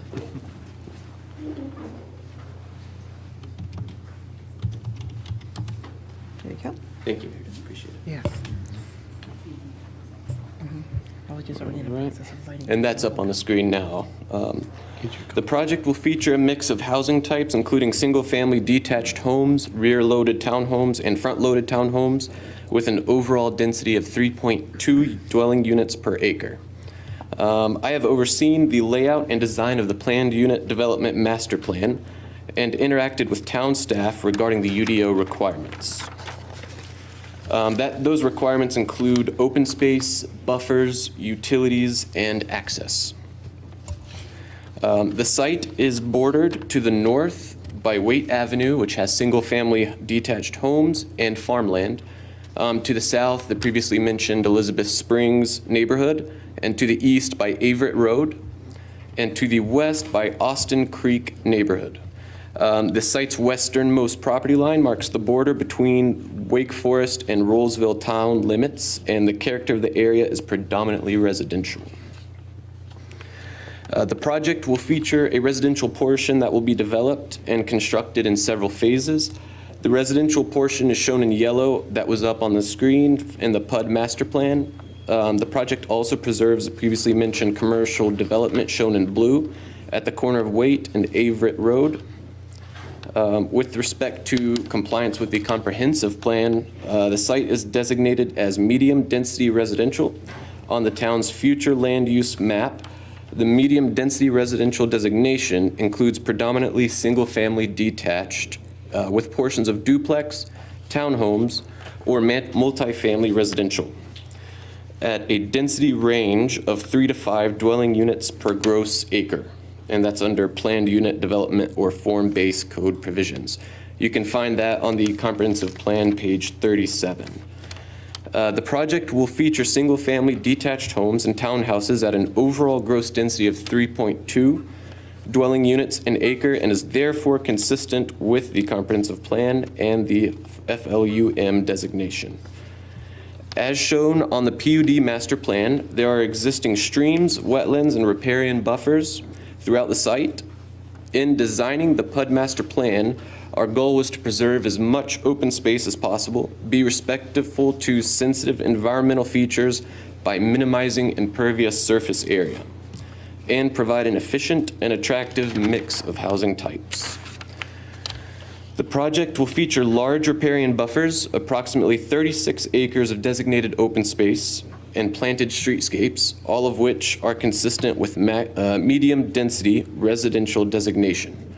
Additionally, the project will be limited to a maximum density of 4 dwelling units per acre, which will ensure compatibility with neighboring residential uses. The project will comply with all requirements of the UDO applicable at this stage. UDO Section 6.2 states that the R and PUD district is intended to be primarily a pedestrian-oriented residential community that also contains a limited mix of retail, office, and professional, civic, and government uses. The PUD master plan was designed to cluster groupings of residential units together to preserve more open space along riparian buffers. The project will feature approximately 36 acres of preserved open space, and proposed SUP Condition 4 commits to preserving a minimum of 30% of the site as open space. That is exceeding the UDO open space requirement for townhouses, which is 15%, and for single-family detached homes, which is 10%. There are several streams that run through the site, depicted by blue lines on the PUD master plan. Open space and amenity areas have been strategically located along stream buffers to help preserve sensitive environmental features. Those riparian buffers will be maintained in the crosshatched areas that were shown on the plan. With respect to compatibility with surrounding land uses and the area in general, the maximum density limitation of 4 units per acre, together with buffers and street landscaping, will ensure that the project is compatible. There will be a 30-foot streetscape buffer along Waite Avenue and Averett Avenue. There is an existing blue line stream that runs parallel with the westernmost property line adjacent to the Austin Creek neighborhood. This stream will include 50-foot riparian buffers on each side, and it acts as a natural buffer between the project and the Austin Creek neighborhood to the south. A similar situation exists along the southeastern property line of the site, shared with Elizabeth Springs neighborhood. There is an existing pond on the site which is fed by a stream that crosses the northern portion of the Elizabeth Springs property. This stream will act as a natural buffer between the project and the existing homes. The project will also improve connectivity in the area and create a pedestrian-oriented community in line with the intent of the R and PUD zoning district by connecting to multiple street stubs and providing a well-connected network of streets, sidewalks, greenways, and multi-use paths. And those greenways actually run through open space and tree-safe areas to the greatest extent. As shown on the PUD master plan, the project will include the construction of Austin Ridge Parkway, which is a 65-foot right-of-way collector street, and Classical Way, which is also a 65-foot right-of-way. The collector street will cross the site from east to west to connect to Averett Road and Waite Avenue. Classical Way will continue to the existing Classical Way Stub Street in Elizabeth Springs, and Austin Ridge Parkway will connect to the existing Stub Street in Austin Creek. That's going to improve the overall vehicular circulation in the area. The project will feature sidewalks throughout on both sides of the street. As shown on the PUD master plan in black, a 10-foot wide asphalt greenway trail will travel through the open space areas and connect the northwestern portion of the site to the southeastern portion along Classical Way. Austin Ridge Parkway and the 65-foot collector street will also feature an 8-foot wide pedestrian path to allow residents to walk and for bike safety throughout the site, to the greenway and to the future commercial uses. For R and PUD zoning, the UDO states that due to the nature of a tract of land or the nature of the facilities proposed for installation or other factors, the underlying objectives of this section, which is 6.2, may be achieved even though the standards are not adhered to with mathematical precision. Therefore, deviations from these standards may be permitted whenever it is determined that the underlying standards can be met without strict adherence to them, and because peculiarities in the developer's tract of land or the facilities proposed would make it unreasonable to require strict adherence to these standards. Thus, the special nature of the R and PUD district allows for some variations from the UDO. As previously stated, the site is unique in that it features several existing streams and existing ponds. To respect these environmental features, the project was designed to preserve open space in a contiguous and meaningful way and to mitigate impacts to these environmental features through minimizing the impervious surfaces throughout the site. To accomplish that goal, we are requesting 4 deviations from the UDO standards. These deviations are described and made a part of the proposed SUP conditions. The first deviation requests that front facades, covered porches, and balconies of single-family detached and townhomes encroach up to 5 feet into the front setback. The goal of this deviation is to create a more pedestrian-oriented streetscape by placing front porches and entrances closer to the street, in line with the UDO's vision for projects in the R and PUD districts. Additionally, this deviation allows more usable backyard space and helps reduce impervious surface areas. If the porches are not permitted to encroach into the front setback, the homes will have to be placed further back on the lots, which will create additional impervious area through driveways and sidewalks. This slightly reduces impervious surface area just for each lot, but over the entire subdivision, it does save quite a bit and is much less of an impact. The second deviation requests that front-facing single-door garages be permitted regardless of lot width and permitted to protrude up to 5 feet beyond the front building line. Allowing front-facing garages reduces the need for alleys near environmentally sensitive areas and thus reduces overall impervious. The third deviation requests that parking be permitted in the front of residences. Again, this deviation will allow for less impervious area. Requiring all townhomes to be alley served would increase impervious area and have a detrimental impact on the existing environmental features, and that would be in the way of additional off-street parking that wouldn't be included in the driveways or in the front of the units. There is visitor parking space that is being provided, but anything additional to that would be a detrimental impact to the environmental features, which would be the riparian buffers and the wetlands and streams that are on the site. The final deviation requests minimum townhome building separation of 20 feet rather than 30 feet required by the UDO. The reduced building separation allows more open space to be preserved in a contiguous manner. Reducing the minimum separation will also reduce the need for yard landscape maintenance, which can have harmful environmental impacts due to fertilizers and the such. Finally, the project is appropriately located with respect to transportation facilities, water and sewer supply, and fire and police protection. As stated previously, the project will improve connectivity in the area and have direct access to Waite Avenue and Everett Road. Sewer connections are available and stubbed to the property at the southeast and northwest. Connection to town water will be available along Waite Avenue.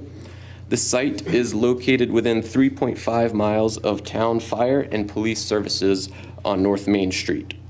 In conclusion, it is my professional opinion that the project will meet or exceed all criteria for issuance of a special use permit under UDO Section 3.6.2 A through G, and that as a result of the peculiarities on the site, which would be the streams, environmental features, and the topography, requested deviations allow the project to meet the underlying standards of the UDO without strict adherence to them.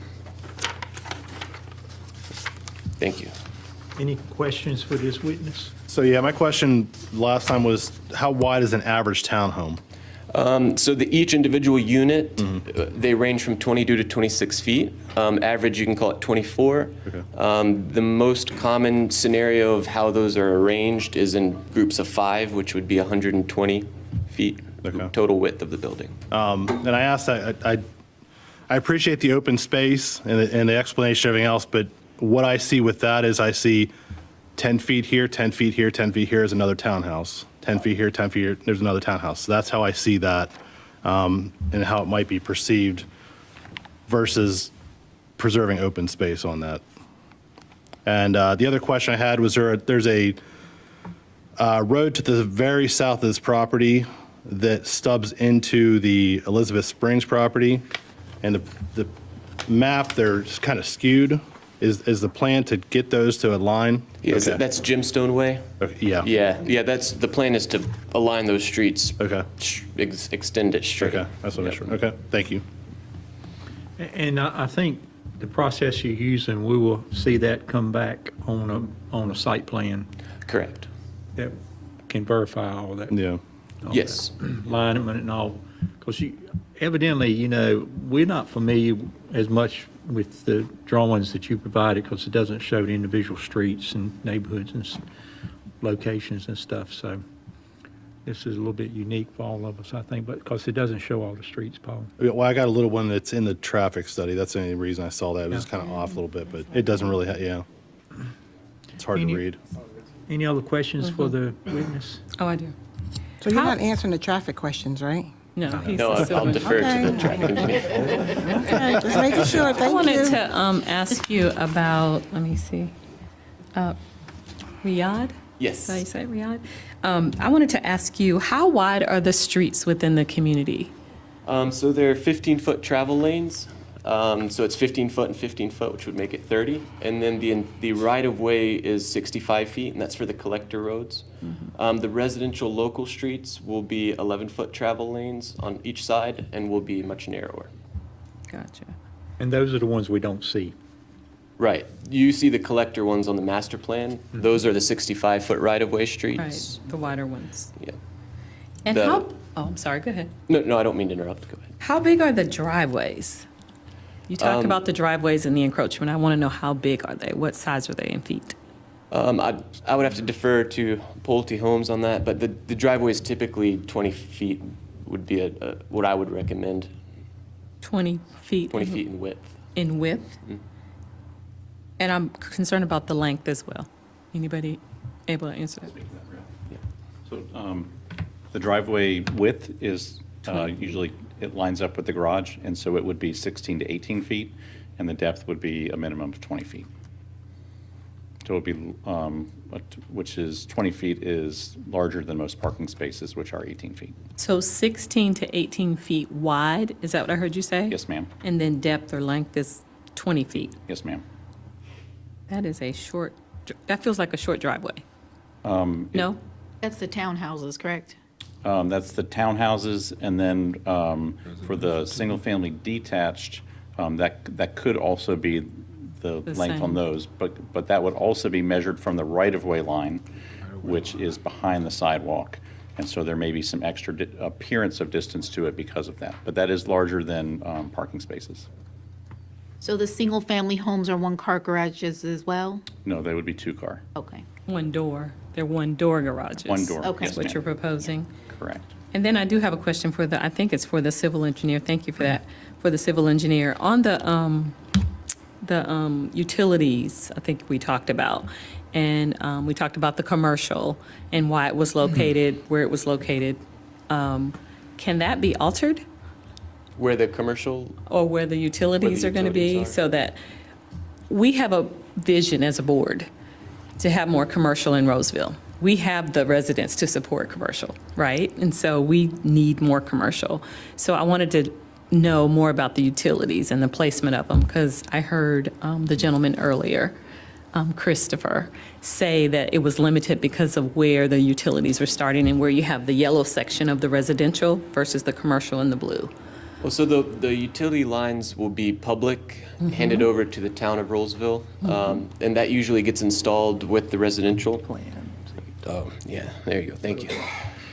So the water line will be coming off of Waite Avenue and come into Classical Way and connect through all the right-of-ways to provide water services for each of the homes. And I think that it was just meant that the utilities would be available when the residential homes come in for the public water line, and that the commercial would tap into that particular public water line. Right. So seeing as though this is an R and PUD district though, right? So the whole provision talks about a village environment. So if we get just homes for, say, no one knows the future, 5 years, 8 years after this is built out, 10 years, 15 years, that's not a village environment. Yeah, I can speak to what I know and that the intention is for future commercial to actually be developed and installed. That's the extent of my knowledge. Got you. But there could be some adjustment with the utilities or some negotiation with those utilities in order to make the commercial happen sooner. And maybe that's a question for Christopher. Sure. So Riyadh spoke to the water utilities. As you look at this map, the sewer utility is on the far left. So if you see in the lower left corner, there's a stormwater pond, and then just to the left of that is the road connection into the neighborhood to our west, the Austin Creek neighborhood. That's where sewer currently exists. So in order to get sewer to the commercial, it has to traverse the entire site. And so that's where the residential would provide the funding and install all of that infrastructure. It's probably worth me noting that our desires align. I want the commercial to come as fast as possible. Really? Because that is a support of what we're trying to do also with selling our homes. So that will be a top priority for us. We have to get the approval to do it, at which point we will actively market it so we can get those commercial tenants in there. Thank you. I had a question about the parking as well. So the modified count, so if we're talking an average house, are we talking counting two units in the garage, 2 units in the parking lot or in the driveway, and one on the road for each? Not one on the road. One on the- That's what okay. we're trying to get away Okay, so from. 4 total per unit. 4 basically. total Okay. per unit. Okay. Are you all finished? Because I have a couple of questions. Go ahead. Okay, just wanted you all to go first. So I just need a little explanation for the 5 feet front setback. So what is that normally? Is that 15, 20? I was going to ask Meredith. Well, that's not the setback, that's saying to protrude into the front setback, but it's 25 feet for the front setbacks for townhomes and. So the house is still going in a certain space? Right, so there's a buildable limit that's created based off of your side, front, and rear setbacks. We're asking to protrude 5 feet, which would just subtract your 25-foot setback to a 20-foot just for Okay, that portion 25. of the the home. Okay, so the house is still situated 25 feet back, but you're saying the garage and the porch? Right. Okay, all right. See, that was an easy one, right? Okay, all right, so then you had mentioned something which, I don't know if this is a selling point to us or selling point to buyers, where you're saying that the minimum separation will reduce the need for yard landscape maintenance, which can have harmful environmental impacts? Yep. Is that a selling point? Because to me, your houses are still close together. And I know in the villages, we've had issues where the houses were so close together that during the summer, back in '07, I think, some kind of combustion happened and the two houses caught on fire. They were so close together. So I'm not really sure how the landscape is supposed to, for lack of a better word, sway us into understanding the closeness of the townhomes, of the homes. The environmental friendly part is directly related to the phosphorus that's included in fertilizer and things that they use in landscaping areas and grass. That's related to environmental, but the buildings will comply with fire code with regards to separation.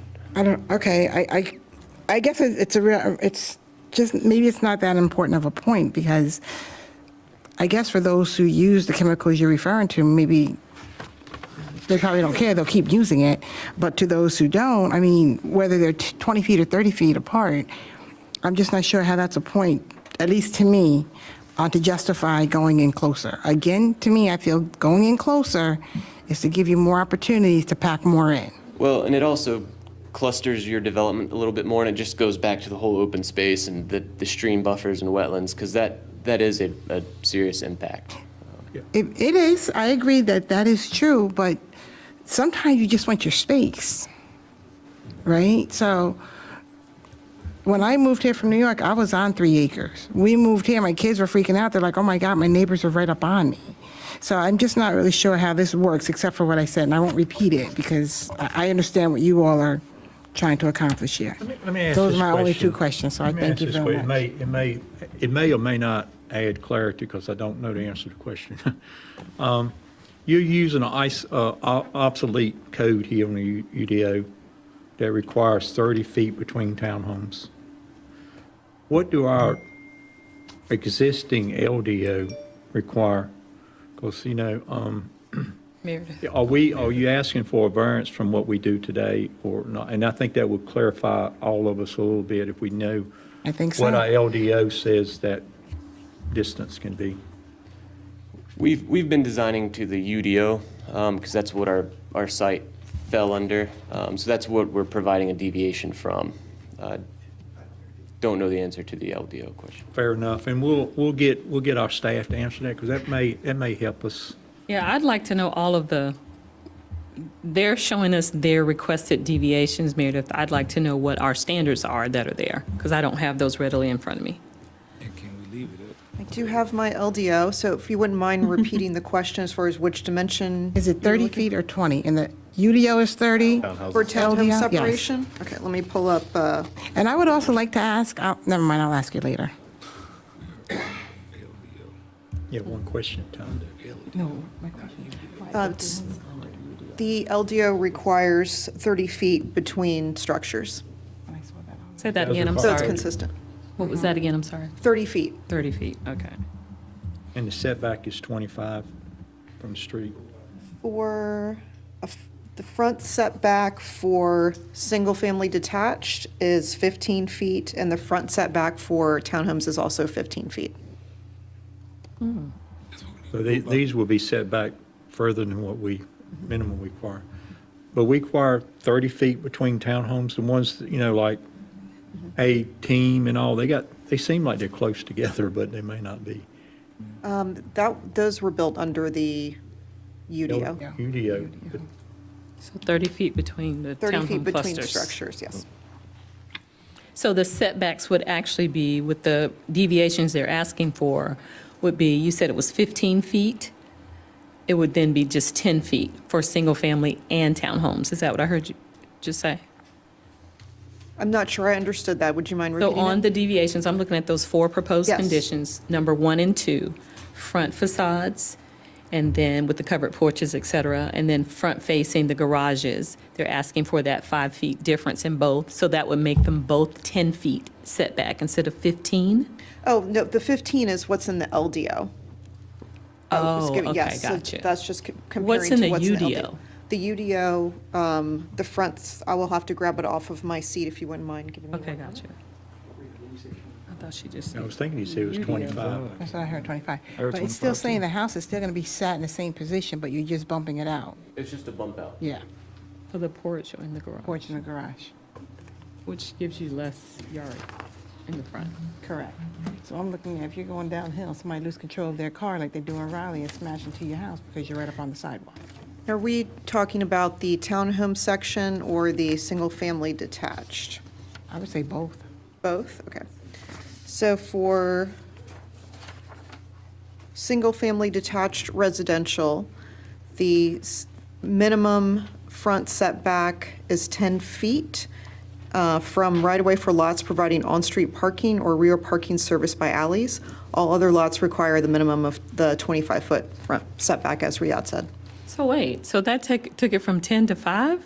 Because didn't they just say they have alley? That's from That's the from- actual alley, and it's 15 feet from the center line, and that's for Ooh, rear I'm getting loading. confused. Let's focus on number 1. Help me, y'all. Front facades. You all are asking for a 5 feet, encroachment of 5 feet, right? So that would be 20 feet instead of 25 feet. would be- Gotcha. That's what I'm Okay. missing. I was like, wait, 10 feet? We're going to 5 feet? That's way Wait, too that's small. not single family or townhome? Single family, That's right? single-family detached. So it's 25 feet. Right, and then for townhomes, They're going to 20 feet.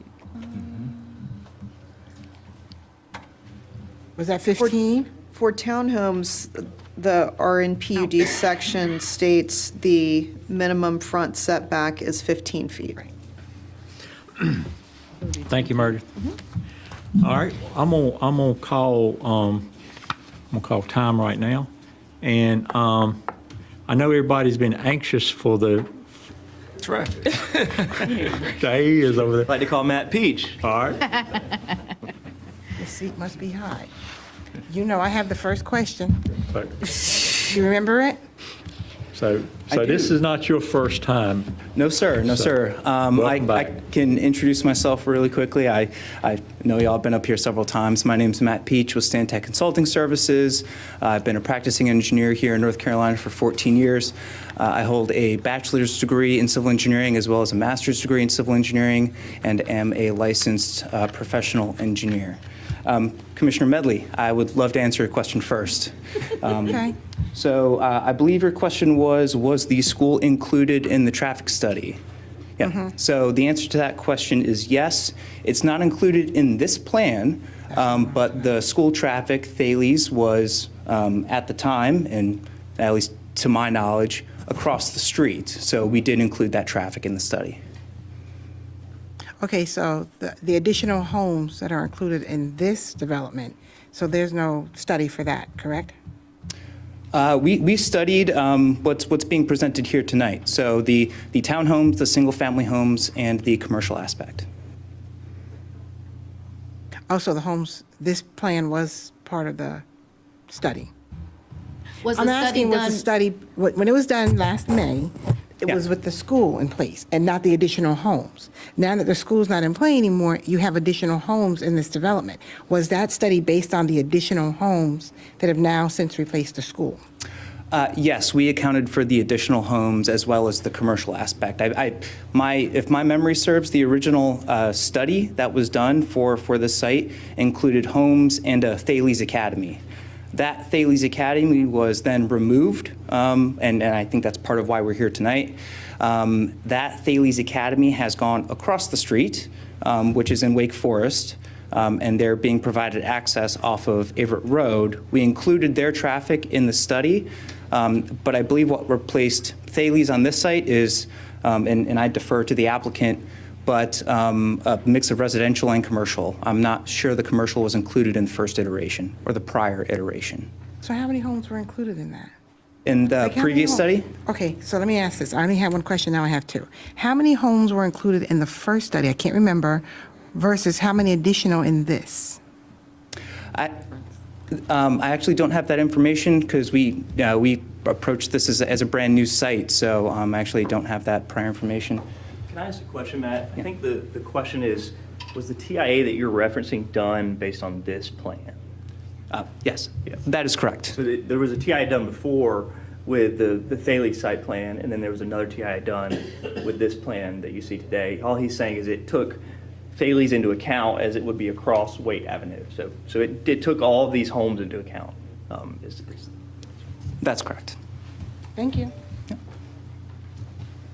I'm good right now. Thank you very much. All right, I'll just go ahead here, and if there's other questions, feel free to ask anytime. Go right ahead. Yep, thank you. Of course, we took the plan that was provided to us. We analyzed it in 2 phases, the first phase being the residential, as you've heard, the second phase being a mix of commercial. Obviously, the commercial is a little bit to be determined. At the time of the study, we had assumed in working with the applicant that it would be a mix of retail and office. The TI performed last year, dated in May, considered background traffic as well as traffic from 5 nearby developments. Traffic counts were taken from these prior studies to avoid any distortion caused by COVID. I know that's been a point of contention prior. That was standard practice at the time the study was performed. What we found were that the development in the area do cause delays at the existing signalized intersection of NC 98 and Averitt Road. As a result, that's where we've focused the traffic mitigation. In short, that's adding turn lanes and modifying the signal at the intersection to mitigate the impacts caused by each phase of the development. Furthermore, the improvements committed by the applicant and the conditions we found would actually reduce delay at the intersection to a lower level than if the development were not constructed. So those improvements are, I'll go through them really quickly, during the residential phase, installing a right turn lane on the eastbound approach of NC 98, as well as installing a right turn on the southbound approach of Averitt Road. At the full build, we would be installing a left turn lane on the southbound approach of Averitt Road and extending the existing northbound left turn lane as well at the intersection. We're also recommending turn lanes at each of the driveways that the development is proposed to connect to NC 98 as well as Averitt Road. We submitted the study to congestion management, and they largely agreed with the conclusions. So if there's any questions on any of the particulars, I'm happy to answer those. So I have a question I have a table ES1 level of service and delay summary. Yes, sir. NC 98 and Averitt Road. Overall, 2021, there's a grade of B and C for AM and PM. From there on, it's either an E or an F. So can you describe why it's an E or an F and what that is with traffic? Yep, absolutely. So there, as I mentioned, there's 5 individual developments that we accounted for in the area on top of accounting for background growth in the traffic. Those traffic volumes greatly increase the amount of traffic at that intersection, and that's why you see the delay jump like you do from where we are in the existing to what we're kind of forecasting out to 2026. Now, F in school is failure. So compared to failure in school versus traffic, is an F failure in traffic as well? Yeah, so there's various levels of service that, as you guys well know, they go from A to F. F is high delay. That is the highest letter grade there is. So that's certainly something that we always kind of hone in on. I will say that the way and this gets back to the UDO, but the LDO and the UDO are relatively the same. The developers are required to mitigate their impact. And this development has done such, and actually a little bit more. So they're mitigating their impact and a little bit above and beyond that. Okay. So wait a minute. If that goes to an F, how does that still make that safe when you look at the 7 standards? That's what I was going to ask next. How does that still make it safe, though?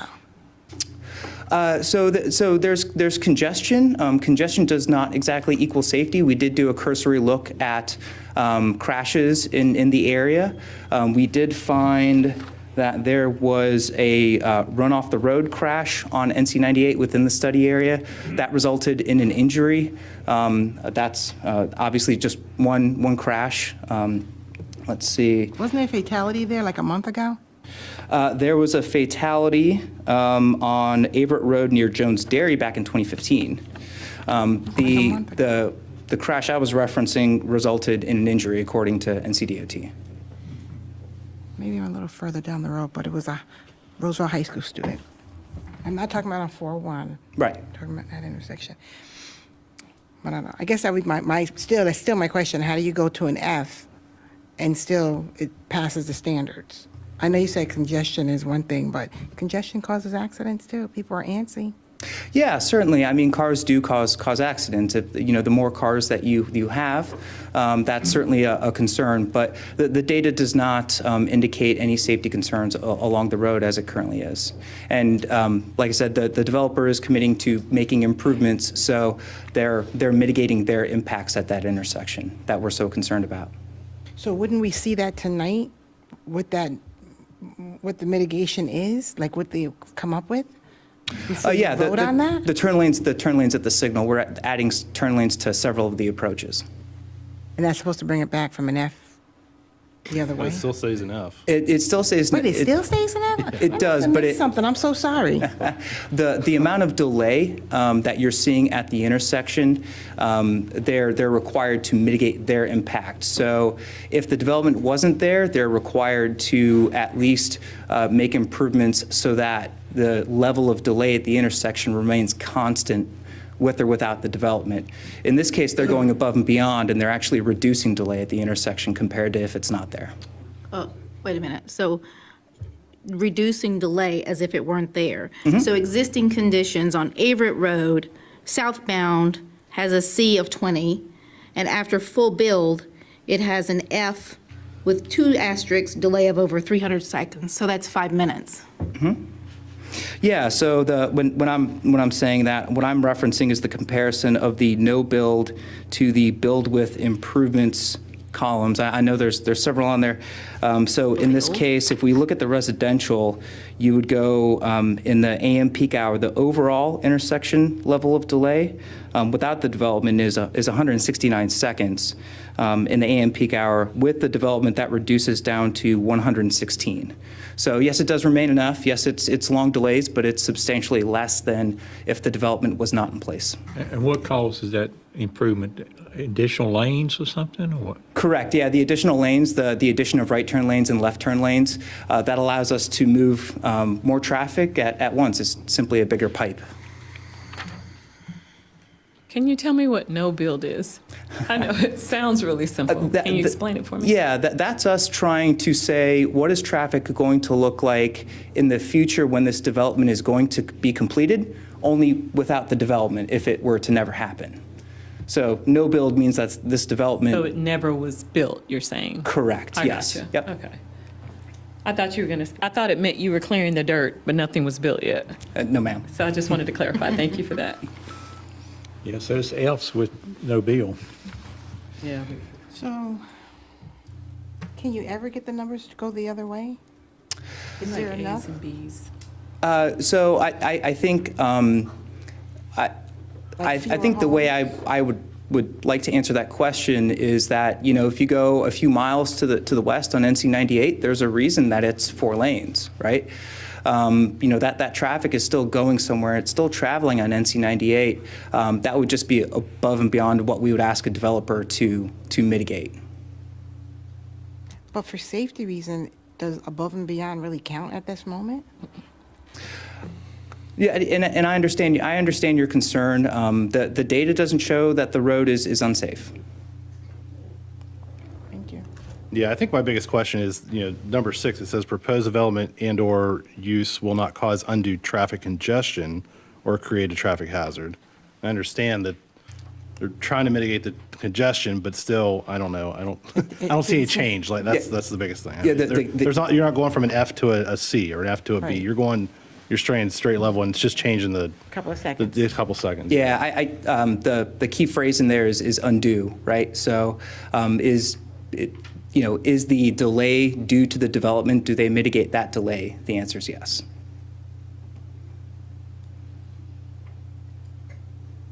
You did a good job explaining that so far. So, any other questions for? All right, how many more witnesses you have? Just one. Okay, bring that one.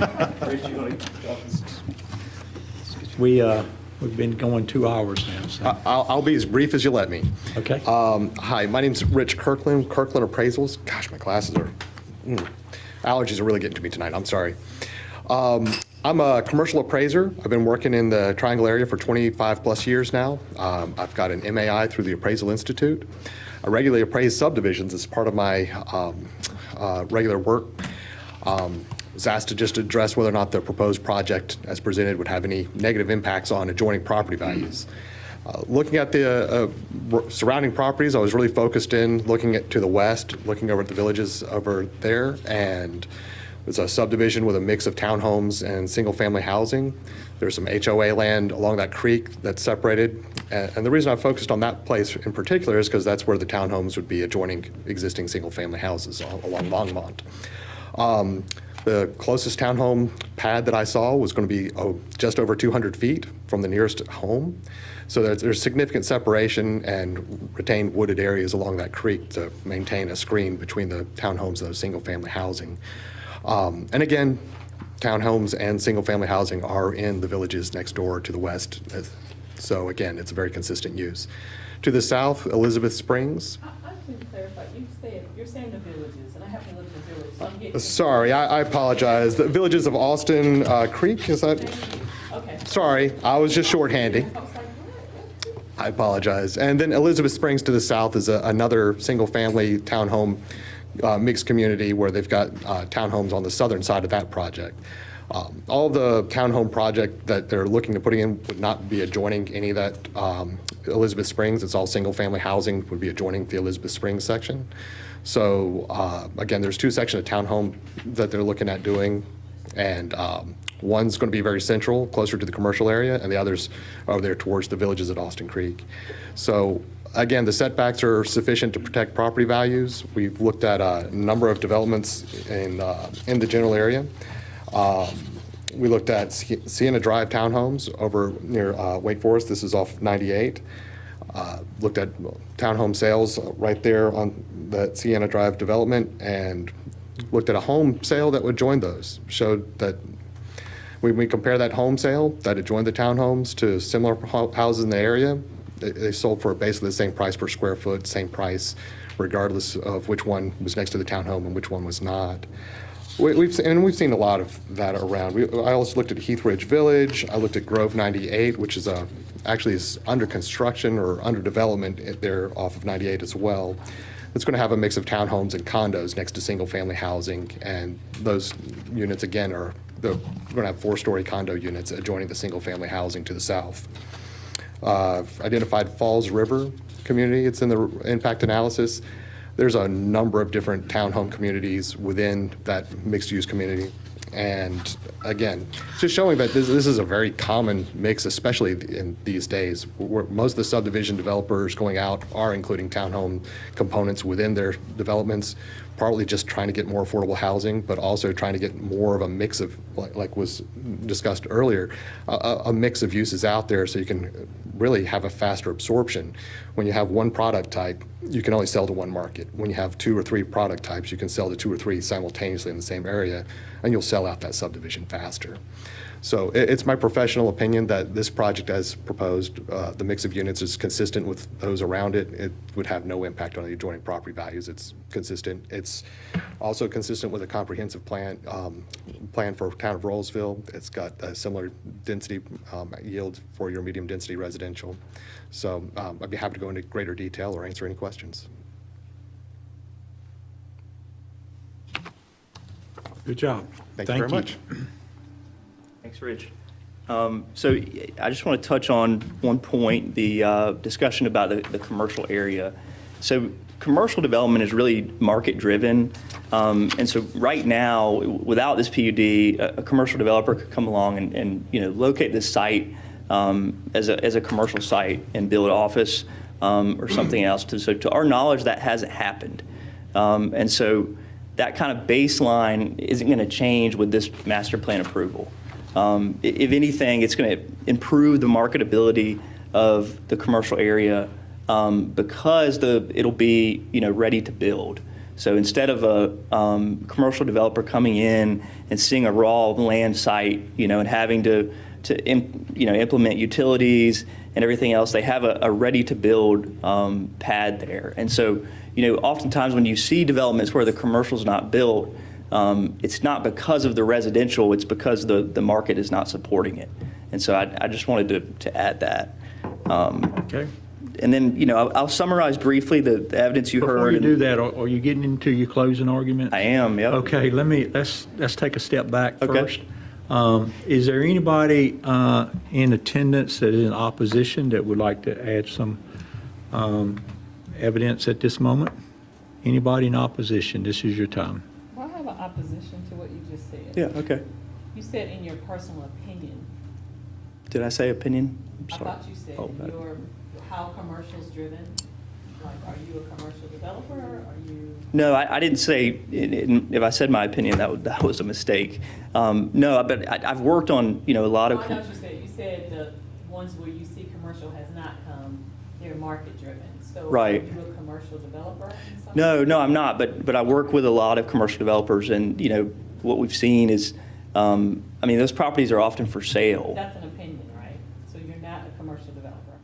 Oh, no, I was just offering commentary. I can have Chris come back up. Before you do that, I think you had your chance. Let me ask: is any I think I see one in opposition. So let me do that, and then I'll allow you guys to do a closing argument. Okay. Thank you, Mayor. Mayor Kern, as a clarity point to Commissioner Sutton's comment, Mr. Carpenter, as attorney, is only making argument. He is not a witness providing evidence. You should receive any comment he makes, unless he states otherwise, as argument. Cool. Opposition. I want to get any opposition. Come on up. I want you to state your name and address, please. My name is George Wren. I live at 1408 Carrie May Lane. Dale's Academy will be behind my house. This young man was talking about the value of the houses here. He didn't quote anything about what these are going to be sold for. We just had a house, the third one down on the left, sold for $570,000. Are these going to be sold for that? Are these going to be less valuable? If they are, you know how real estate do. They go here, here, here, get the prices of what's been sold. What's that going to do to us? And so, as far as the traffic, it's unreal what we're facing now. And I noticed one of these streets is one of the main things that's going to come out right straight. You have to excuse me, I'm nervous. That's okay. They're coming right straight into Carrie May Lane. A stop sign? Give me a break. The Highway Commission, the study on that about the traffic patterns, ain't no way, Jack, this is not going to really affect us. We have to haul butt out of that subdivision, go left or right now because of the traffic. And we're waiting, and we're waiting, and we're waiting a lot of times. I didn't come here to speak, but I'm glad you gave me the opportunity. No problem. Because this is for the birds. A developer can't stand for one tree to stand. Thank you very much. Any other opposition? Betty, was you sworn in? Nope. You're going to have to get sworn in if you want to speak. I asked you earlier if you thought she was going to speak, be sworn in. Come in and we'll swear you in. Robin, can you swear Betty in, please?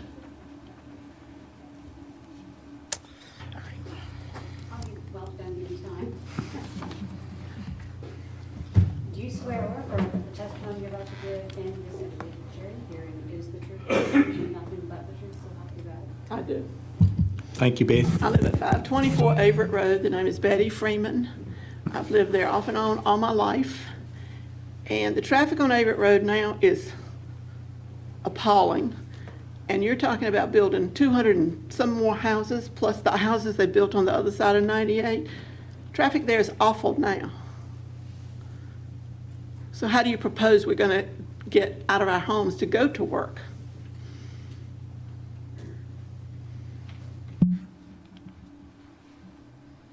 I mean, they're building thousands of houses on the other side of 98 Highway on Everett Road.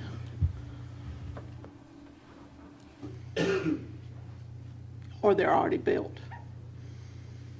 2 huge subdivisions. And they're gonna take the easiest way to go to Raleigh. Come down Everett Road and go to 401. Either that or the bypass.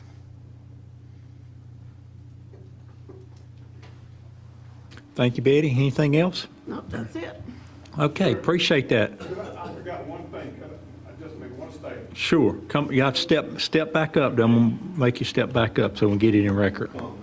I'm a fireman, not a speaker. Betty calmed you down, didn't she? Yeah. One thing I forgot to mention too about the traffic, if you all remember, right straight across my street, when you go into Carrie May Lane, I live on the right, second one. Well, right behind all those houses, if you remember, there was going to be, 200 and some townhouses or something there? We don't know, we haven't heard that if that has been stopped, if it's been stopped, or they're going to add, we understand 50 townhouses or something like that, with one way in, one way out. There also is the traffic. I mean, 98 is not an interstate. So I just thought I appreciate that. Yeah, that's no problem. Thank you, and I think that one is going to be for another day. But thank you. So I don't see any more opposition. So, Mr. Attorney, I'm going to give you a chance to rebuttal if you want to add. If you got one witness you want to have do any rebuttal, I'll give you a chance to do that, or you can do the closing arguments. Yeah, I'm okay going into the closing arguments. We'll let the traffic engineer's testimony and the appraiser stand on that. Mm-hmm. So just to summarize our evidence, and I'll pull these factors up here again. To factor A, Mr. Peach testified that the improvements recommended by the TIA will effectively mitigate traffic generated by the project, and actually will slightly improve delay at the intersection. To factor B, Mr. Kirkland testified that the development of the project will not substantially injure the value of adjoining properties because it'll be of similar type and quality. And then to factor C, Mr. Raleigh testified regarding the quality of Pulte homes, the architectural commitments that we've agreed to in the SUP conditions, and then the project's consistency with the neighborhood character. Mr. Baruti also testified that the project has been designed to be in harmony with the scale and density of the surrounding neighborhoods and is in line with the proposed housing types recommended by the future land use map and comp plan. And then to factor D, Mr. Baruti also testified that the proposed use and density are consistent with the property's flume designation and overall consistent with the comp plan. To factor E, Mr. Baruti testified that the site has adequate access to transportation, water and sewer supply, and fire and police protection. And he also testified that new streets will improve connectivity and provide adequate fire and emergency access by connecting to those stub streets. And then to factor F, Mr. Peach testified that the proposed conditions commit to either constructing or paying a fee in lieu for infrastructure improvements recommended by the TIA, and these improvements will mitigate, the negative traffic impacts created by the development.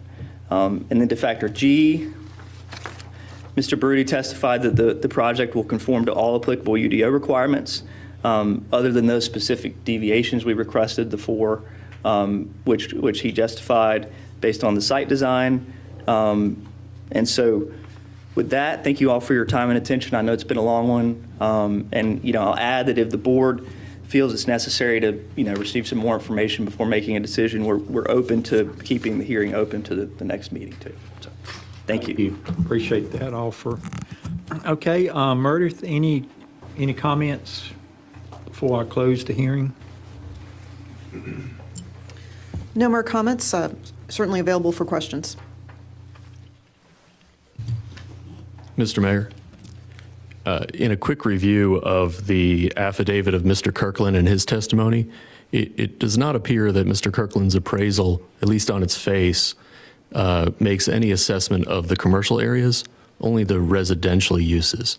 And you may want to hear more on that topic to see whether his study reached that scope, as those commercial uses do adjoin neighboring residential uses. Okay. Anything, Meredith? No, sir. Okay, well, also, I didn't earlier, so I want to enter into the record before we close the application, and the staff report is omitted into evidence. Thank you. Do you want to address the attorney's question there, or comment? He's exactly right. I looked at the residential and townhome components of this. My understanding of the assignment I was asked. I didn't look at the commercial section specifically for part of this analysis. What I can tell you is that, again, I've done a lot of these developments. I've looked at the commercial uses clustered right at a major intersection. This is where you would put the commercial use. Again, the adjoining homes that are going to be to this commercial use are primarily the ones they're planning to build.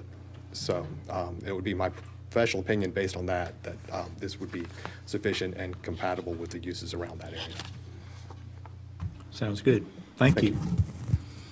Okay.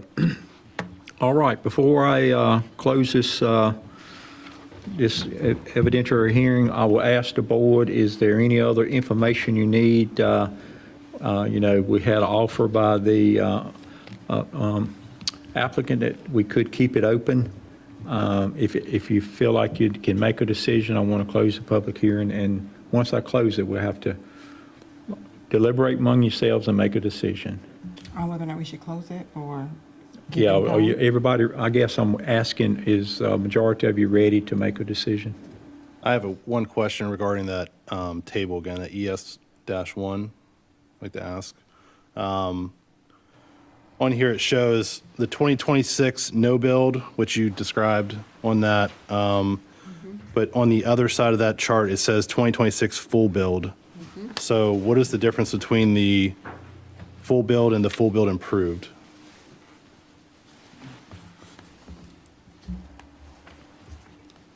Yeah, so we, as we talked about previously, the study was completed in phases. So no build this is green grass, right? Residential build means the residential component has been constructed only. Full build means both the residential and the commercial components have been constructed. So residential and commercial combined. Okay. All right, thank you. Thank you, appreciate clarifying that. And both will be completed by 2026. Where'd that come from? That's just in the study. Yeah, I don't know if it's any obligation or not. 2026 was the study year we assumed. I'd have to defer to the applicant on the exact construction schedule they're anticipating. Yeah, for the traffic. With the traffic, yeah. Okay, I just need one clarifying question. Mitigate negative traffic impacts. And negative traffic impacts is exactly what?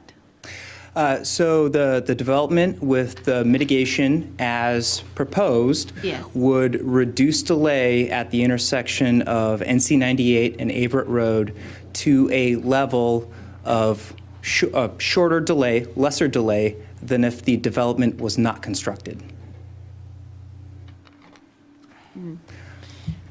So basically, it's shorter time. That's what you said earlier, right? It's a shorter. Correct. People will wait at the signal a lesser amount of time than they would if the development was not there.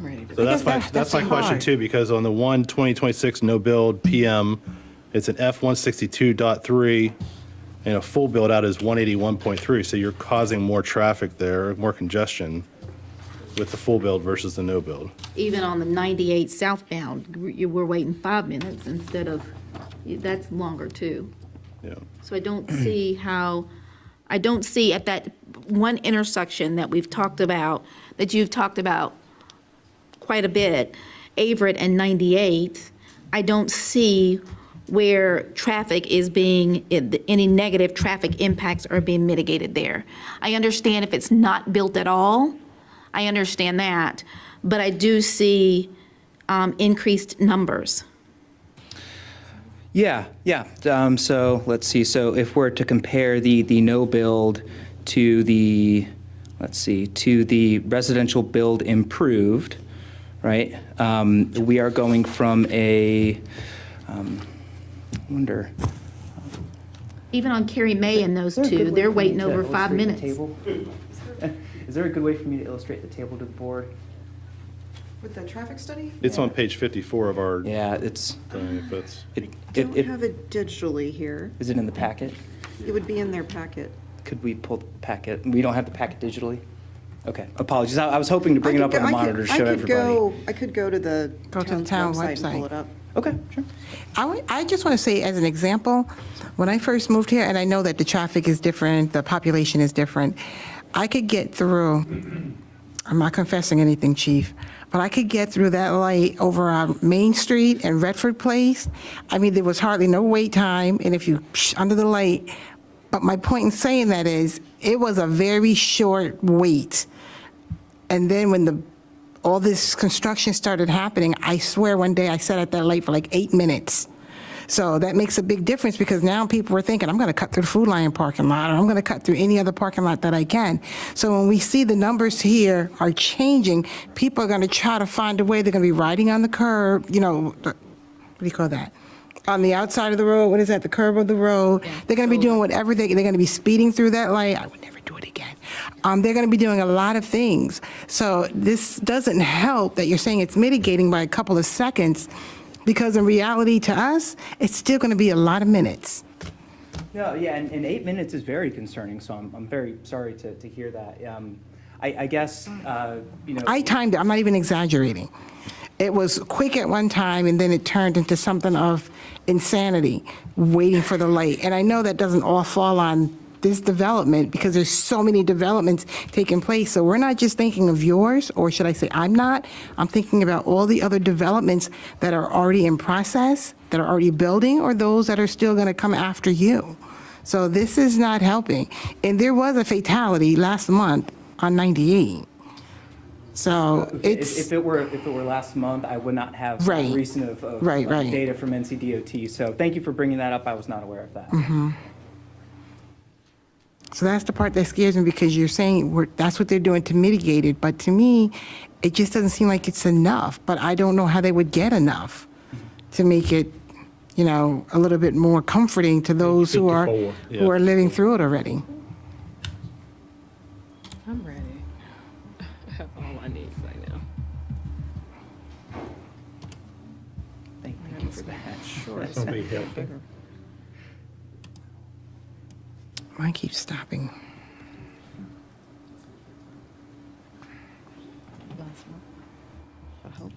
Thank you so much. So I appreciate you bearing with that. I figured it'd be the easiest thing for us to do would just be to go through this really quickly. If I could bring your attention, this is what we are focusing on here, 98 and Averett Road. The no-build condition is what we are looking at up here. And we want to compare that to the residential build improved and the full build improved over here. So when we look at it, and keep in mind that, you know, individual approaches do vary, but when I'm referencing delay, I'm speaking in terms of total delay at the intersection. So in the AM, this is the figures that I was referencing here. That is 169.4 and 162.3. And with the residential build improved, we have to move over to these columns over here. This is 116.2 and 90. So 169.4 goes to 116, 162 goes to 90. So it is a substantial reduction there. Over here for the full build improved, in terms of speaking of the intersection as a whole, when the commercial is built out, the intersection as a whole operates at level of service E. Commissioner Sneed, I believe you were referencing this down here. So that is the full build without improvements. So when the improvements come online, that delay is reduced. Which one are you saying that, what numbers are you saying? This F right down here. That 158? The full build conditions. That's the full build condition without any improvements.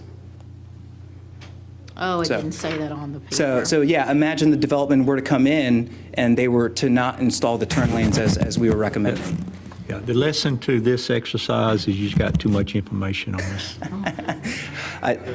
Thank you, Mr. Mayor. These are very detailed I think studies. overall would help us a lot rather than all the details that No, but come. Ronnie, we need these details well, because yeah, if we but- don't have it, we're not making a really good informed decision, and we're not really seeing how this changes between build, no build, fully improved. Well, that's what he's showing you. You can see Right. that without seeing all those lines, you know. Yeah, the numbers kind of do blur together, so I want to make sure I called direct attention to it. Thank you for bearing with me on that. Thank you. Yeah, and that's my Anything question too, because, if you're looking without the improved, you're going up in numbers. So the improved is the road improvements in place. Correct, yeah. Improved indicates that the recommendations that we had made in the study are in place. And are the road improvements made before or after the development? Like, are they made up front or? I don't believe we've talked exactly about the timing on that tonight. Okay. The only timing that we studied would be the difference between the residential and the commercial. Intermittent times in between there was not included in the study. So I couldn't answer that fully. I can speak to that if you'd like. Yeah, because phasing was mentioned. Yeah. Thank you, Matt. Sir, would you like me to answer that question? Yes, please. Yep. So the improvements will be built and phased in as we, prior to whether it's the residential or the commercial, it'll be prior to. The town has their own checkpoints in those processes to make sure that that happens. Okay. So we cannot get the certificates of occupancy on our homes until we have the improvements in place that are required under the study for that particular phase. Okay, thank you. Mr. Mayor, can I get a clarification on that? I need to hear that again. Okay. Because we're going to be writing this out as a condition. So did you say that the improvements are going to be made prior to the residential development started? No, sir. Okay. What did you say? So we will develop the land, and as part of the development of the land, we will put in the road improvements. And then we will come in and pursue building permits, but prior to us obtaining any certificates of occupancy, before we put any traffic into the neighborhood, the improvements would be done for that phase.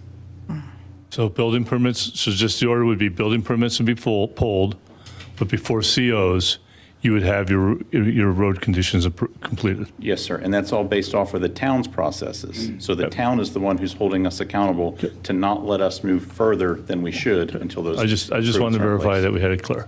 Yes, sir. Thank you. Good. Thank you. Okay. I appreciate, I think I added some clarity. So Paul, April, thank you for the clarification questions there. Are we ready? I'm ready. I hear one ready there. So at this point in time, we will only can ask questions to the attorney and staff once I close the public hearing. Everybody in agreement? Okay. I'm closing this evidentiary hearing, and I'm turning it over to the board for deliberation. Well, I just want to share a couple of points. And the first one is that this is R and PUD. And someone correct me, staff or attorney or town manager, correct me if I'm wrong. The developers have a choice to stay under the R and PUD zoning, or they can go under our new LDO. Is that accurate? Sure, the applicant could stay with the RMPUD, or they could have requested a rezoning to go into one of our LDO districts. Gotcha. Thank you for that. Okay, so there was a choice. You weren't made to stay in that. You did have a choice. And I need to see a commercial plan. I know we keep talking about commercial doesn't come on until then and all of these arguments. I need to see a commercial plan. That's what R and PUD zoning is about, getting the commercial, not about saying it'll eventually come in whatever time frame. I do think that there's a safety issue for me with the townhomes. I don't agree with that deviation of the 20 feet versus the 30 feet. I think it needs to stay at 30 feet to give that distance between those townhomes. And in regards to traffic, an F is still an F. And so we have to be mindful of that. And maybe this is the wrong timing for this community. And that's my thoughts. Any other comments from the board? Well, the last two that she mentioned were the first two I started with. And I also feel like once you start developing, we're developing so much in Roseville that as you start getting to where other developers are coming forward, I'm not saying it's a higher standard, but for us, there has to be, because we have to be mindful of everything we said yes to. And how safe is it? What is that going to do to our community? We know we're changing. Some of us don't like change. I don't really like change myself, but it's going to happen. But we have to be as safe and as mindful for that. And those issues, everyone that Commissioner Sutton mentioned, especially the last two, those to me, as I said in the beginning, I'm being honest, they concern me. Having houses on top of houses and then flowing into traffic, trying to get out, that's just way too much. So that's my thought on it. I think it needs to be rethought. Let's not try to say we're going to make them closer so we can give more open space. If they want more open space, they can probably fight the traffic and go to Roseville Park or someplace else or stay in their neighborhood. But at least give them a choice not to be on top of each other. That's all I have to say. Any thoughts there? So what, Dan? She covered everything. Okay. I would like to see the commercial build out because I do have concerns, as I stated at the very beginning, that I'm concerned with the residential being built and the commercial has not even been has been spoken about, but no plans for it. And my concern is with the traffic between the residential build with improvements and the full build out. Mr. Peach, I'm watching my thing. I got the right ones that time. So that's a concern that I have with, since it is dictated by the market, that's a concern that I have with the traffic. Okay. Paul, any comments? The only comment I want to make is it's an RPU&D. It's also under the UDO previously. So I feel like anything we have against it, would have to be against the 7 items that are outlined in the special use permit application statement, if that's correct. That's correct. So if a majority of the board were to find that all of the elements have been met, then any board member who determines for him or herself that each of the requirements has been met needs to vote in the affirmative, as the applicant would have a right to an affirmative vote on that. If, however, you determine that one or more of the elements have not been met, then the appropriate response would be to vote no or to impose some condition that would satisfy that missing component. Okay. I know time is pressing here, and we got another one of these coming up. So I'm gonna make a executive decision here, and I'm gonna request. It's 2 conditions I hear from the board. One has to do with can there be any type of commercial residential phasing requirements? I see a nod on that. Well, I heard And- residential. Well, I'm talking about how we phase residential and commercial And together. commercial, yeah. So is that a condition that can be reached? And the second one is the 30-foot minimum. Is that a condition that can be reached? So I'm gonna hold the vote. Wait, there's more than 2, though. No, that's the 2 I just heard in the deliberations right here, the 30-foot and the. What else did you hear? Commercial. Okay, so I wasn't going through the whole list because I still have an issue with the crawl space and the stem wall. I think that's. I know that can come later with the site can- plan, but Yeah, I we get can that. probably get clarity, but I think that's, Okay, so the traffic, right? The 30 feet And the commercial. and the commercial, so that's 3, not just 2. what do you want to do on a condition on the traffic? Listen, what we have now, that's not suitable. That's not good enough. What do you want? Yeah. I want to see another plan. I want to see how they can adjust this better. I don't know how it can be done. I'm not an engineer, but I just don't think an F is not working. You want to see her Yeah. better? I don't I know. definitely don't want an F, but Yeah, I don't know. if we can accomplish that. So I'm going to make a decision, staff, work together with the developers, see if there's a way that we can come to agreement on these two conditions, because I kind of hear a nod from the board that that's the two main things that they're looking for, is the 30 and the commercial, right? Commercial plan. So let's see if we can do that, and we'll get it back on the agenda for a vote. Is that good? I want to be clear, though. You're saying so I if they know come back with the you're clear. F. You won't I vote just want to for make sure. anything unless they. Yes, Ronnie, that's so important. Yeah, I understand. I mean, that's. I don't know how it can be accomplished, don't get me wrong, but I don't want to see this fixed and you come back with an F. Mhm. How do you explain that to your citizens? Like, well, we knew it was an F going into it, but we still accepted it. How do you do that? I don't know how you can do that. All right. Well, I'm gonna. Are we good? You would entertain a motion to continue to a date certain. I don't know what that appropriate date would be. Otherwise, the hearing would have to be re-noticed and advertised. We're not opening the hearing back up. We just want to come back with. To continue this business item will require you to continue this continue the meeting. So can I get a motion for that? Move to continue, and what's the time period? Do you have one, Kelly? At an appropriate time, can we say that? You'd have to re-advertise it. No, we're not doing a public hearing again. You will need to continue to a date certain, or we can table it and then re-advertise. So the first meeting of May? Okay, let's do that then. So we don't want to re-advertise. Move to table this item of business until the first meeting in May. Second. All right, got a motion second. Any other discussion? Okay, all in favor say aye. Aye. Aye. Any opposed? Not hearing one. Thank you. Thank you, guys. Appreciate that work. And I'm gonna take let's try to do it in a 5-minute recess.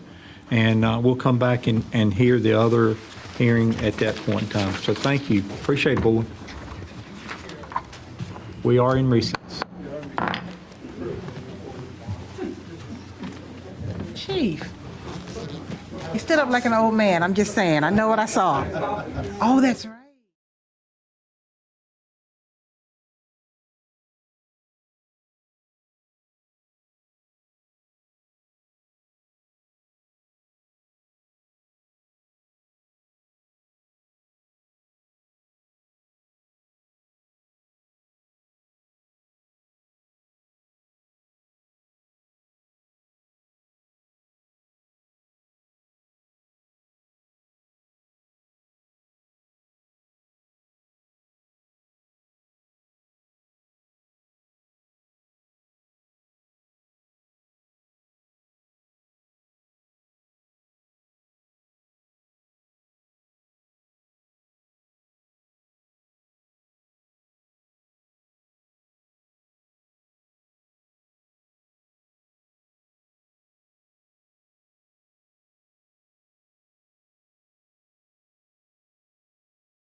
Okay, I'm calling back to order the Roseville Town Board regular meeting.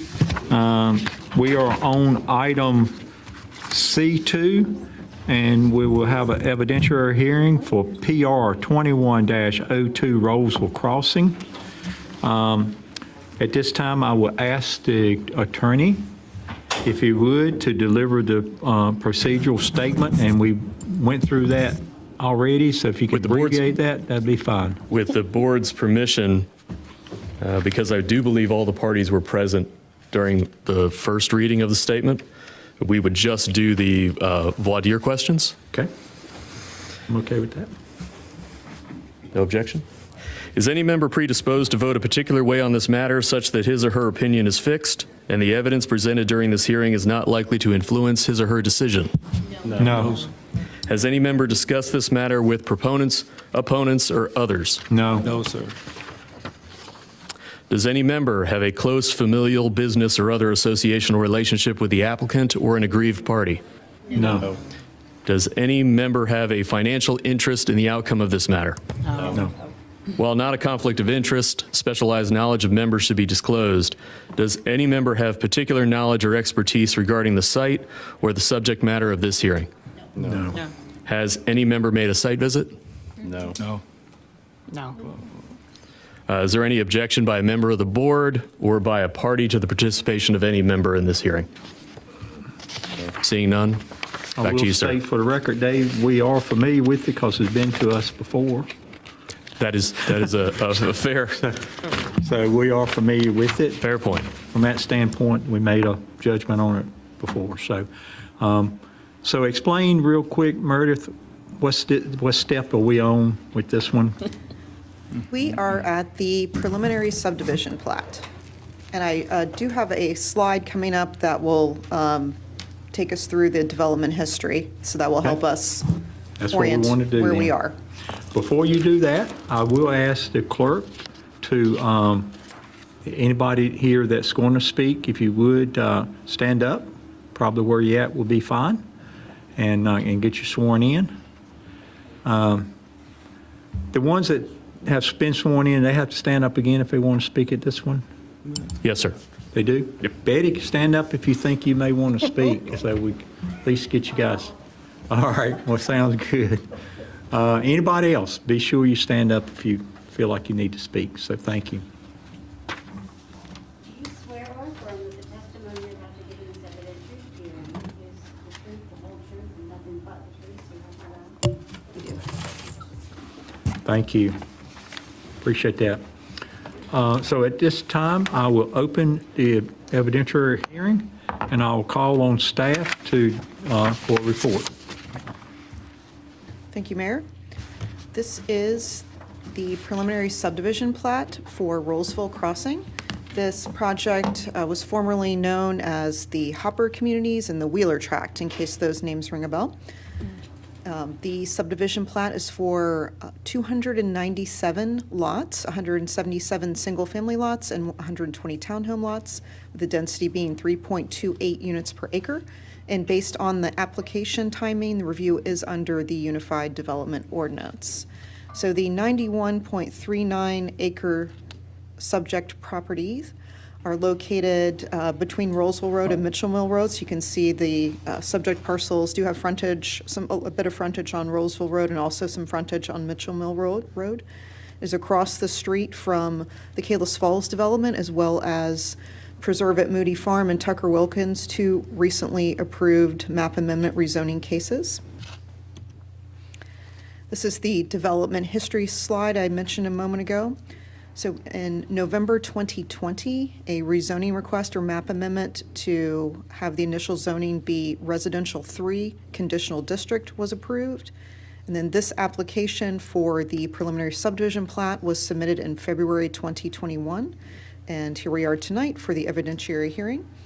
Also in review right now is CD 2108. They are the construction drawings or this for subdivision infrastructure. And like I said, they are currently under review. This was the concept plan that was approved as part of the map amendment or rezoning back in 2020. And you can see that concept plan is consistent with the preliminary plat that was submitted for this case.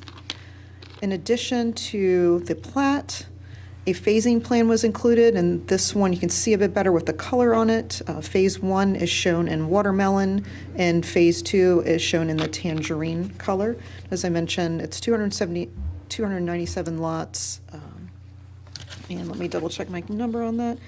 177 single-family lots and 120 townhome lots.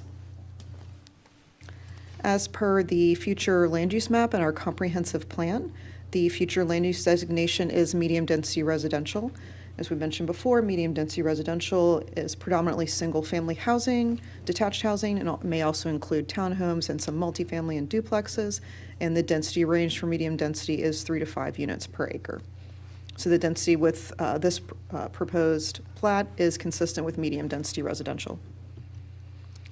The community transportation plan includes, highlights Roseville Road and Mitchell Mill Road, and Roseville Road is planned as a 90-foot right-of-way, 2-lane road with 2-way left turn lane, curb and gutter, sidewalks, and a side path. And Mitchell Mill Road is planned as a 4-lane median divided section with curb and gutter, bike lanes, and sidewalks. And there was a traffic impact analysis, or TIA, completed as part of the rezoning. And the improvements recommended with that included monitoring the Roseville Road and Mitchell Mill Road intersection for signalization, and providing full access on Roseville Road with a southbound left turn lane, and providing full access on Mitchell Mill Road with an eastbound left turn lane. Also, with the rezoning, there was a condition approved. So prior to the issuance of the 150th building permit, the property owner will contribute $50,000 towards a traffic signal at Roseville Road and Mitchell Mill Road. As part of the preliminary subdivision plat, and as per regulations in the Unified Development Ordinance, the applicant must request your approval or town board approval for cul-de-sacs that are greater than 250 feet in length. So there are 3 cul-de-sacs in this plan that are greater than 250 feet in length. You can see 302 feet, 416 feet, and 356 feet. And again, this plan is consistent with the concept plan that was approved as part of the rezoning. Same findings of fact apply here when determining if the town board will vote in favor of the preliminary plat. These are the 7 items that have to do with public health and safety, property value, harmony with the character of the neighborhood it's going into, consistency with the comprehensive plan, appropriate location with respect to facilities, traffic congestion and traffic hazard considerations, and compliance with all applicable requirements in the Unified Development Ordinance. So that completes staff's presentation. I'm certainly available for questions as we move forward. I have a question. Certainly. Cul-de-sac. What, I remember this conversation in planning before, but not about this case. What is the max versus what they're asking, right? What is it that makes a cul-de-sac, make this, how can I say it? A request, like how small? I get what the max is, but why is there a max? Safety, ease for emergency vehicles to turn on. You don't want it to be super long, and also connectivity. So safety and connectivity are the 2 big reasons. You mean if it's too big of a cul-de-sac, that's not safe? Too long of a cul-de-sac. Too long of a cul-de-sac, that's not. You can get stuck at the end. Okay. Okay, all right. Okay. I couldn't figure that out, and I tried to find it, but okay, thank you. What's the number that we have listed as right now, Mayor? 250 feet, and reasons for making an exception or approving extra distance would be, I can't talk, I'm sleepy, topographical features, environmental features, et cetera. Yeah. You got those buffers you can't cross, and Sure. I know the villages have some real long ones in the back there, very long. And you just, you'd have to put a bridge to get out of there. In the villages? I'll show them to you. Okay. That's it for me for right now. I'll invite Ms. Trejo.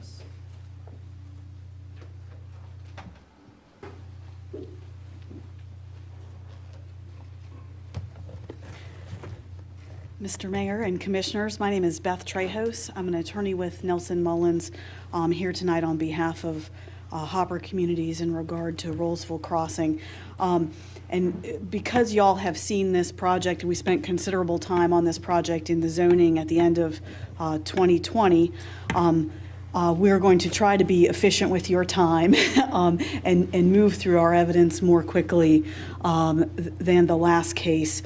Our conditions include the concept plan, which is nearly identical to this plan. The difference, of course, is you, in evaluating the zoning case, asked that we not extend Taviston Court, even though that was something that was suggested by the UDO. So the change to this plan is to do away with that connection as you requested.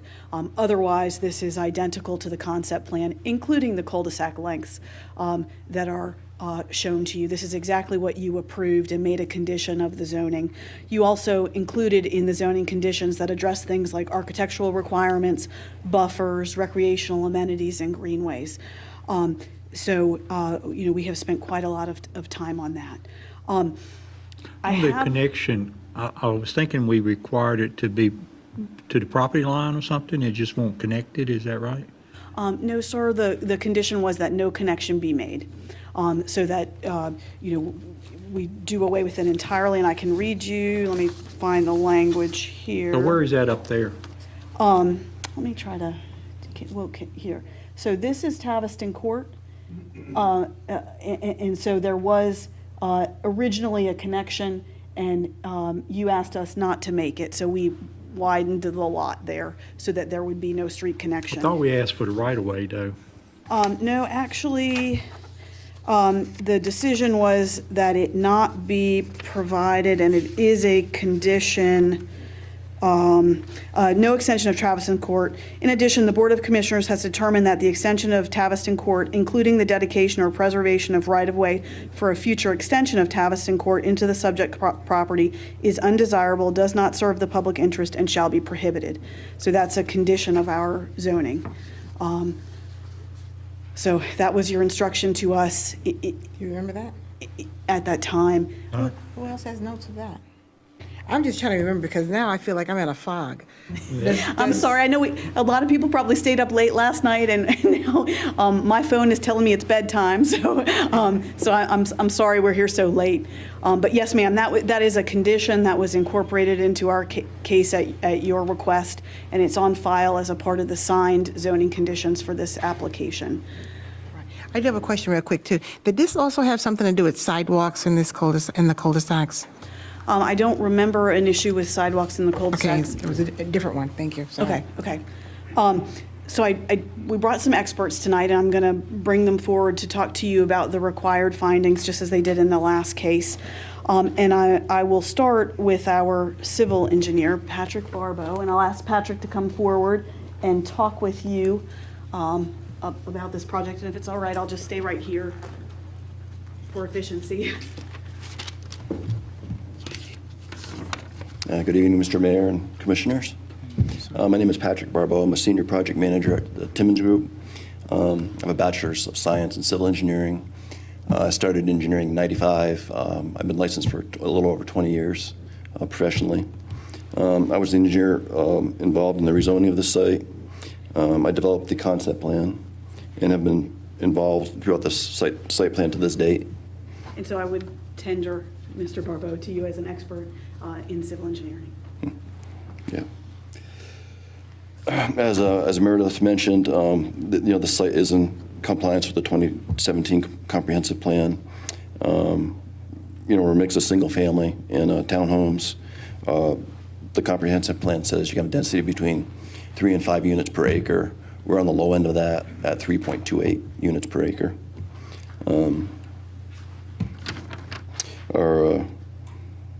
We have 297 total homes. again, as Meredith mentioned, 177 single-family and 120 townhomes, which was the max allowed during the rezoning as a condition. In relation, or in response kind of to the extension, to the maximum length of the cul-de-sacs, as you can see, we have a stream that kind of runs kind of from Buffalo Creek, down into the middle of the site. We do have one road crossing across the stream, and that kind of maxed out our allowed environmental impact, for DEQ and the Army Corps. So two of the cul-de-sacs, or two of the streets ended in cul-de-sacs, so we didn't want to make a second crossing across that stream. And we have there's a longer cul-de-sac on the Roseville Road side. Trying to give you a perspective, I think our maximum cul-de-sac was 450 feet. The new LDO limits, or the max to 500 feet, so we are below the new LDO limits, to give you a perspective on the length of those cul-de-sacs.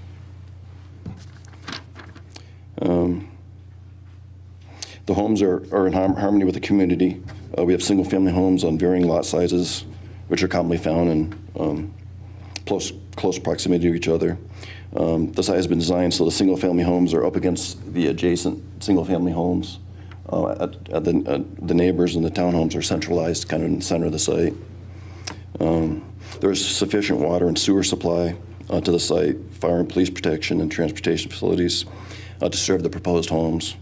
In addition, we have a pump station on the site up against Buffalo Creek, and we have over-designed that pump station so we can gravity feed all the properties to the north, all the way up to Fowler Road. So we are providing additional sewer capacity for our basin for future development, north of our site. In conclusion, I believe we're meeting all the required ordinance, all the required ordinances are met. We're happy to answer any questions you have with regard to this What program. street improvements you doing on both Rogers Road, Roseville Road and Mitchell? Is it curb and gutter or sidewalk? We're building our half of the sections out with full curb and gutter, storm sewer, and turn lanes. On both roads? Yep. Except for there's a little triangle we don't own on Mitchell Mill up towards Buffalo Creek to the north. You can kind of see the white space. Area? Yeah. So it's going to be a gap in there? There will be a gap, yeah. How big is that piece? I couldn't tell you off the hand, just looking at that thing. Like more than an 100, acre? 200 feet, 100, 200 feet maybe. Oh. Yeah. Where's the mail kiosk? I'm just curious. The mail, we have 2 mail kiosks. We have one at the clubhouse with. Can you point with the sure. pointer? And I think if we move forward, I'm not sure how I might have hit it. Yeah. There might be. Can we see it? Yeah. I just can't tell from the picture. I know it's kind of big scale. You can you see move the it? mouse and they can see. So we have a look. I can't zoom in. So we have a proposed clubhouse here. That will come in as a separate site plan because we really haven't designed that yet. But there'll be a kind of a half circle in the front of that clubhouse, and there'll be one mail kiosk located there, and there's also going to be a mail kiosk located over next to the visitor parking for the townhomes. Gotcha. Thank you for that. Sure. The boardwalk crossing designed by others, I'm not saying we ever had anybody come back in and say, we can't build that now. But is that already been approved by the powers that be that can cross that stream and everything else, and that's going to be designed? It's in design right now. It's part of the CD process. We're submitted to the Army Corps and DEQ. Okay. And when we said designed by others, we're not structural engineers, is what we meant. Okay. Yeah. Thank you.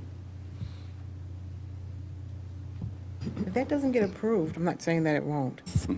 What happens to your plan? What's your backup plan? Well, it's going to be a boardwalk. So boardwalks are minimal impacts to streams. In 20 years, I've never seen a boardwalk turned down from DEQ. If you're trying to pave it or something, put impervious area through a stream, yeah, the Army Corps is going to have a problem.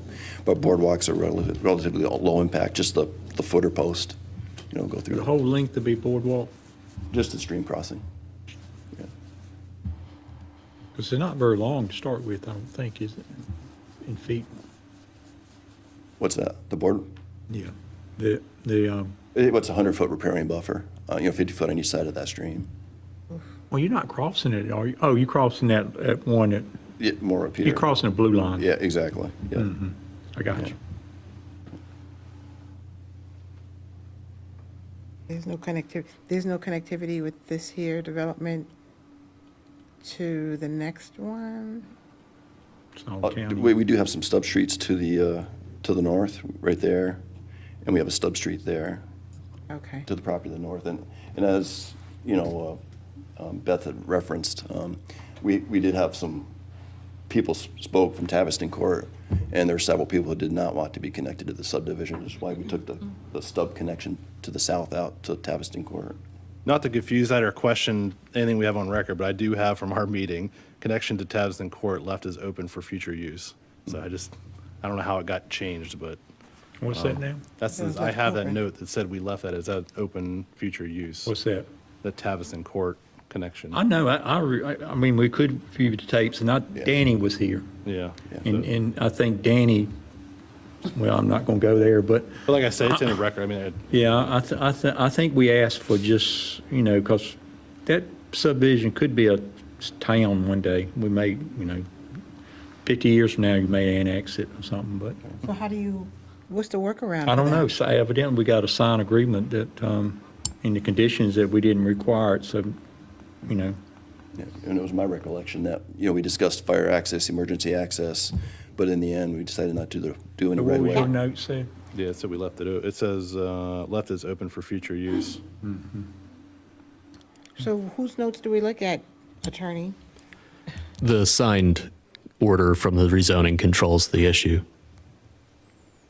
So it's properly shown on the site plan now. Even if it's not in the motion that way, the motion we made that night? That issue got resolved when the board adopted the conditional zoning case, and then it wasn't appealed. So it's set. If we were to change it now, it would essentially be a zoning amendment to change that condition. Staff error or something like that, probably. Or- Sure, okay. Or it didn't get addressed when it was changed. But I do remember that conversation, though. That's why I was like, I was surprised to hear that we said, don't connect it, because Well, we everything said is. don't connect it, but we said we But to leave it wanted to, open. yeah.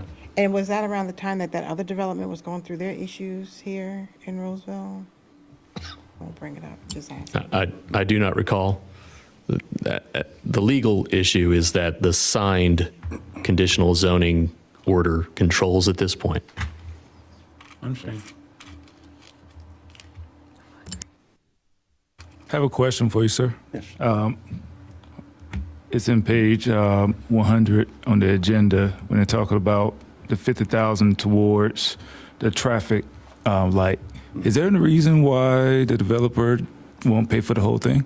It was split up, I think, between Kalis Falls, The Point, and I don't know if it was based on density, with how the agreement was made, but maybe the traffic engineer can refer to that, but we're paying a portion, and other developments are paying a portion. We do have a traffic engineer coming forward, but I would Okay. point out that as well is a zoning condition. And I know the point was making a contribution and others were, and so at the time, that was deemed an appropriate contribution from this project to that infrastructure improvement. Okay. Because the town's not paying for any of that, correct? It was just the other developments that were involved in that? I know several folks are contributing. Right. So. Certainly, however, if the applicant wished to give more than $50,000, that would not be a zoning violation. We won't hold it I can't against speak you. to that as a professional. That'd be greatly appreciated. Yep. Were there any other questions? Thank you. Then I'll call Josh Ranke, who is the traffic engineer. Josh Ranke, 5808 Farrington Place, Raleigh, North Carolina. State traffic engineering lead with Ramey Kemp and Associates. We were brought on board to do this TIA. I've got about coming up on 20 years of experience doing this. I don't know, maybe by the time we're done here, over 20. No, I'm just kidding. Essentially, I am a registered professional engineer in the state of North Carolina, pre-qualified to do traffic studies with NCDOT, so as not on board with them, but they have to pre-qualify me to conduct these. We did Tender you, Josh, as an expert in the field of traffic engineering. All right. We did do the TIA in essentially in accordance with the NCDOT guidelines. We scoped the TIA with town staff as well as NCDOT staff, all assumptions and all those things. The typical protocol with a TIA were followed. The TIA was reviewed by NCDOT staff as well as town hired staff. So essentially town hired staff to review our TIA as well. All our requested improvements are going to be a part of this. I can answer any questions, but let me start with Mr. Alston. So the reason this is actually a good thing, and I like this, having a development put forth the money, is with a signal, essentially there are warrants that have to be met. So we might not hit those warrants. So that's why it says monitor for signalization. So what that means is DOT has the ultimate call. Essentially, we say, we conduct a study. Here's what it's showing. It meets these warrants. It doesn't meet these warrants with this development. We can have delays, but there's still warrants that need to be met. If it doesn't meet those warrants, then they might say, we don't want a signal here. With that funding mechanism already in place, at some point it will meet those warrants, and it's already paid for. So if they said in 3 years, we want you to go out there and study, it doesn't hit the warrants, we say, oh, good, we're done, we've done our part, and there's still more traffic on the road, but we walk away. Here, there's the funding mechanism as well as other developments. So that's a good thing. I know there are a lot of questions with Mr. Peach with the levels of service. All our intersections, we're in a more fortunate area. The intersection of Mitchell Mill and Rolesville, that is the one that had failing levels of service. You are correct. That would have never flown in my household, an E or an F. It is something where we start considering improvements. We did look at a roundabout there. We looked at a signal at that intersection. With that signalization, we're back to Bs and Cs, where even without our development, we were looking at Es and Fs, which are significant delays. The turn lanes at the site driveway, while we didn't have capacity issues or level service issues, that's a safety thing. We've got the turn lanes at the site driveway to get the traffic out of that through movement safely into an area where they can slow down, wait to make that turning movement before they enter the site. So once again, we didn't have any capacity issues at the site driveways. The reason you see the turning movements is for safety reasons. And that's kind of a quick recap of what it was and hopefully answered your question there. And I'm happy to answer any other questions. And if not, once again, we did look at the interconnection and the street layouts. I know even without that, we didn't expect a lot of traffic to be using that connection that's being removed there. It would likely be more of a benefit for them to give them a secondary access. We have the 2 points of access. I always like to see that for developments of this size. It's a safety thing. If something were to happen at one, you can still egress at the other. Similarly, with where those access points are, if there were some sort of safety concern at Rolesville and Mitchell Mill, it does provide people a way to kind of maneuver through that intersection, not have to go there. So those sort of interconnections where we tie into Mitchell Mill and Rolesville Road, those adequately and safely handle the traffic. In terms of, is Rolesville Crossing appropriately located with respect to transportation facilities? In my professional opinion, it is. And I also feel that with the mitigation that we've recommended as part of this and is being requested and provided, Rolesville Crossing will not cause undue traffic congestion or create traffic hazards. And once again, that is with the mitigation. We are showing, yes, traffic gets worse. Whether we come in or not, people just passing through Rolesville will continue to grow and all. With our improvements, it would be better than without this development in there. Thank you for answering my question. Oh, no problem. Anything else? If there are no more questions for Mr. Ranke, I'll call Mr. Kirkland. Good evening again. Rich Kirkland, 9408 Northfield Court, Raleigh. I'm a certified general appraiser in the state of North Carolina with 25 plus years of experience. Also an MAI through the Appraisal Institute. Much like the information I presented before, the mix of uses here is consistent with nearby uses. The single family components are adjoining single family. The townhome units are kind of clustered over there towards Mitchell Mill Road. The only nearby adjoining homes to that are actually across Mitchell Mill Road, and there's significantly, so enough far away that there's no concerns there, and frankly, Mitchell Mill Road's going to be a bigger concern for those homes across the street anyway. It's my professional opinion that this project as proposed will have no impact on the adjoining property values, and that this is harmonious and consistent with the comprehensive plan. I'd be happy to go into greater detail or answer any questions. My questions are answered. Thank you. Thank you. That is our prima facie case. We would appreciate the opportunity to come up and give some concluding remarks, but for now, thank you for your time. Certainly. Thank you. Okay, I'll call for evidence from any parties in opposition and their witnesses. Anyone in opposition? Okay. Not hearing any. I will entertain a brief closing argument from the attorney. Yes, sir, Mr. Mayor. I think, well, I'll just go through the required findings. The first is that the development or use will not materially endanger the public health or safety, and you heard that from our civil engineer, Pat Barbeau, as well as from our traffic engineer, Josh Ranke, and there was no evidence to the contrary presented. The next finding is regarding, will the development substantially injure the value of adjoining properties? And you heard from Mr. Kirkland that it would not, and there was no contrary evidence. The third finding is that the proposed development or use will be in harmony with the area, and you heard that from Mr. Barbeau, our civil engineer, as well as Mr. Kirkland, and there was no evidence to the contrary. The fourth finding is that the proposed development conforms with the comprehensive plan. You heard from Rich Kirkland and Pat Barbeau that it does. You also heard from your own planning staff, and yourselves made that decision when you approved the zoning case in 2020, and there was no contrary evidence. The next finding is with regard to the location of the use with respect to transportation facilities, water and sewer services, fire and police protection, and other similar facilities. You heard from civil engineer Pat Barbeau as well as traffic engineer Josh Ranke that those items were met. And you know that this has been through a pretty detailed TRC process with the town staff who have no outstanding comments, and there was no contrary evidence.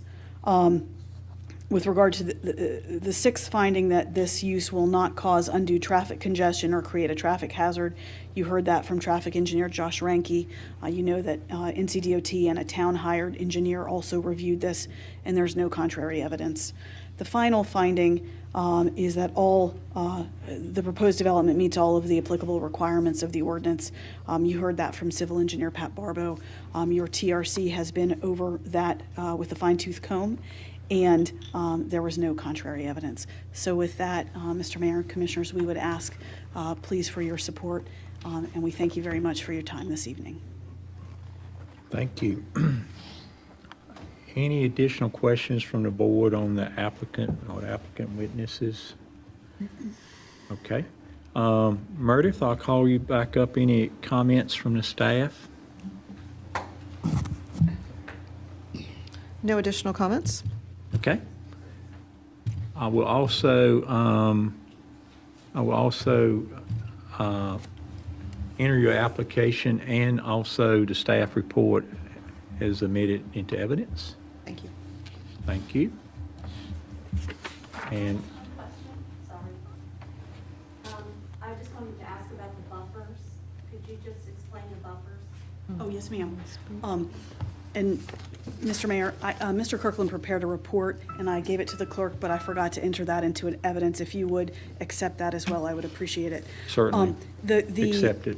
plan does include, in the zoning conditions, outline buffers. And so these are elements that we will be required to maintain, and I'm trying to find the ones that are of most, let me just find this section. Adjacent to the southern property line, which I believe is the one you're most concerned about, there's a 25-foot wide buffer with type A landscaping that'll be installed adjacent to a list of properties. And the conditions also set out a buffer on the north side with particular homeowners. So, it is shown on the plan and it is carefully set out in the conditions, and we are meeting that requirement. Thank Is you. that okay? Thank you very much. Okay, any other things? If not, I'm closing the evidentiary hearing, and board, you can deliberate. He answered all my questions. Thank you again. You know what I didn't ask about the cul-de-sacs? How many houses are going in there? Were you able to tell? Too late for that, right? Yeah, it's shorter than what we allow. No, it's longer. No, I think, Mary, to clarify again, I cul-de-sacs? think our present ordinance allows up to 500 feet now, is that? Yes, that's correct. And it's also worth mentioning with the technical review committee review, our town engineer and fire signed off on the cul-de-sac length, or it was okay with it if you all are. Right. I'm sorry, I misunderstood your question. You're right in that aspect. I guess I was just asking, it's not really that major, but how many homes were slated in each of those cul-de-sacs? I got, these eyes aren't what they used to be. Sure. Well, in the townhome area, there are 4 here, plus 5 is 9, plus, looks about like 6, 15, 20, 25 townhomes here. That's one cul-de-sac, right? Yes, that's the longer one. And then 1, 2, 3, 4, 5, 6, 7, 8 lots on this one. And 1, 2, 3, 4, 5, 6, 7, 8, 9, 10, 11. Yeah, kind of count those 12, 13 lots on that one. Single family? Yes. Okay, thank you. Thank you, Meredith. Okay, I'm entertaining a motion. Mr. Mayor, I'd like to make a motion to approve, I don't know what to call this because it says PR 21-02 Roseville Crossing is all I have, as presented for approval. I'll second. All right, Awesome. I think I heard Michelle first. Who did you hear first? We'll go with Michelle then. We'll agree with that. So I got a motion, a second. Any other discussion? If not, all in favor say aye. Aye. Any opposed? Not hearing any. Motion carries. Thank you. Thank you. Thank you, Beth. Woo. Appreciate y'all being considerate of the time there. So thanks a lot on that. So the next item has to do with, we was on discuss really the adoption of the Wake County interlocal agreement.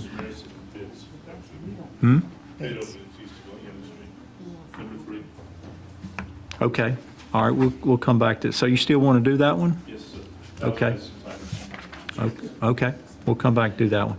I was mentioning the consideration or the discussion on adoption of the town Roseville and the interlocal agreement for non-discrimination ordinance. There's still some discussion around that. I think Kelly has a meeting with the managers coming up. I have a meeting with the mayors on the third Monday of this month. So there's more discussion around that, and we'll bring that back again and get it on the agenda. Appointment of community group funding application committee. Paul is going to head that up with April's help, and we'll be doing that. So the last thing on the agenda, and I'm doing an abbreviated agenda tonight because we're already at 10:30, is this East Young Sidewalk bid acceptance and capital project ordinance. So who's doing that? Amy? I tried to not do that tonight, but seemed like there's a reason we need to get it done, huh? We do have some time issues with the bids and how long they're good for and making some decisions. I'm trying to get to the slides here, but I can run through real quickly. I do have with me Jason Bertensino, who's part of our on-call engineers with Withers Ravenel, who's been assisting with this project. He's here to answer any of the technical questions we might have related to this. So real briefly, I do want to just give you a quick overview of how we got to where we are. For several years, the town has been working on improving the pedestrian corridor from downtown Rolesville towards the Roseville High School area. And so there have been a number of projects over the years The first one is the one that's outlined on the slide in blue. This was a sidewalk project between Rolesville Baptist Church and New Bethel Baptist Church. It was completed using CDBG funds. It was administered by Wake County. The next project that we went through is we'll call 2A, phase 2A of this, and that's the segment in red. It was a very short segment of sidewalk that picked up from the end of the Cedar Lake subdivision and went down to US 401 bypass. That was primarily paid for with a grant, a direct grant from the General Assembly. So that had some time constraints on it. We had to go ahead and get that piece of the project done very quickly. So the piece of the project we want to talk about tonight is what is shown on this map in green. We're calling this phase 2B. This involves a pedestrian crossing across US 401 bypass, and then a small segment of multi-use path from the bypass to Century Farm Road. Originally, we talked about this being a sidewalk, but after looking at the Greenway plan, we realized that the Greenway plan actually called for a multi-use path in this section of road. So it's transitioned over to multi-use path to be consistent with the long-range Greenway plans. So this project, we have $250,000 committed from town funds. That was committed years ago by the board, and another $250,000 in DOT money. So this project has been on hold for a while during the pandemic. DOT paused a lot of their projects, and this got caught in that net, so it's been in a standby mode for some time. That money, we've gotten approval to go ahead and proceed. So working with Withers Ravenel, we put out an RFP using all the state's standards to receive some bids on this project. We have received 2 bids. Ultimately, we had to re-advertise because we didn't get enough to open the formal bids. We re-advertised, and with that re-advertisement, we were able to open what we received. So we did receive 2 bids from 2 different contractors. So we are recommending that if you wish to proceed with this project, that we accept the low bid for $349,814.85 from Lanier Construction Company. It would be contingent upon NCDOT approval of the bidder as well. Again, because this segment is being paid for with DOT funds, it's been a much more involved bidding process. We had to go through the formal process. They have to approve the bidder, they have to approve the construction company. And as we note, because there's also associated with this a budget amendment, there it means because it's DOT funding, there's also some additional CEI, or construction engineering and inspection, am I saying that right? Work that needs to be done so that they want to make sure that their standards are met on this particular phase of the project. And so there's some costs associated with that we had not originally planned for. So what that means is we're anticipating needing an additional $185,000. Some of that is for contingency funds. I mean, anytime, I've done enough of these now, every time you go into a project, something comes up that wasn't planned. It's just helpful to have some of that money. I'm hopeful we'd be able to return most of that contingency back, but we'll have to see how things work out. Sometimes what's drawn on paper doesn't always work once you get out in the field. The conditions are a little different once you get out there. So budget amendment, if you want to proceed with this project, requesting an additional $185,000. Okay. So 2 actions that are before you tonight. One would be a resolution to accept the bids and award to the low bidder, contingent upon DOT concurrence. And then the second action would be amending the capital project ordinance to appropriate an additional $185,000 for this project. I do have a quick question. You say to the lowest bidder, but what if the lowest bidder is not the best bidder? So the standard for award under state statute is the lowest responsive bidder. Okay, so it so happens with this one, the low bidder for the green segment is the same contractor who won the award for the red segment. So we do have experience working with this contractor. They were responsible on that project, and so they met the criteria for this segment as well. It sounds like they would have been vetted by DOT anyway. DOT is going to review, and frankly, they know most of the contractors in the area already. Is there a reason why we didn't go from Century Farm Road to Quarry Road to complete it? Yes, so the company that actually designed the road is AMT. And again, this project goes way back. So when we originally proposed this project, it was thought that the sidewalk would go all the way down to Quarry Road. Once we started getting into the numbers, it was, and some of the details, there's some wetlands in there. There's some missing right-of-way. There were just a few challenges that really drove the costs up for that segment of road. So we figured while we have the money from DOT, if you don't spend it, there's always the option that you might lose it. So we thought we go ahead, do this section, get our DOT grant spent out, and then perhaps we can talk about that another segment at a later date. There's some development planned for the other side across the street. That commercial, I think it's the Point. They have a commercial segment. So our hope is really, we may have to fill in a little gap. I'm not very good with the pointer here. Isn't there, here we go. From here, we may have to one day fill in some sidewalk from here on down to where the Point connects in, because this is just a really odd piece of property that probably isn't going to develop. So we may have to build in this sidewalk to connect into the Point's sidewalk that they'll build with the commercial project, which would take that sidewalk almost down to the high school. So there may be some other fill-ins later, but it's an opportunity to leverage some of that private development as well. It actually, where the green line is right now, that gets used. Like I see kids walking along all the time. So I mean, Yeah. Okay. I don't know about the Frogger thing, but Yeah.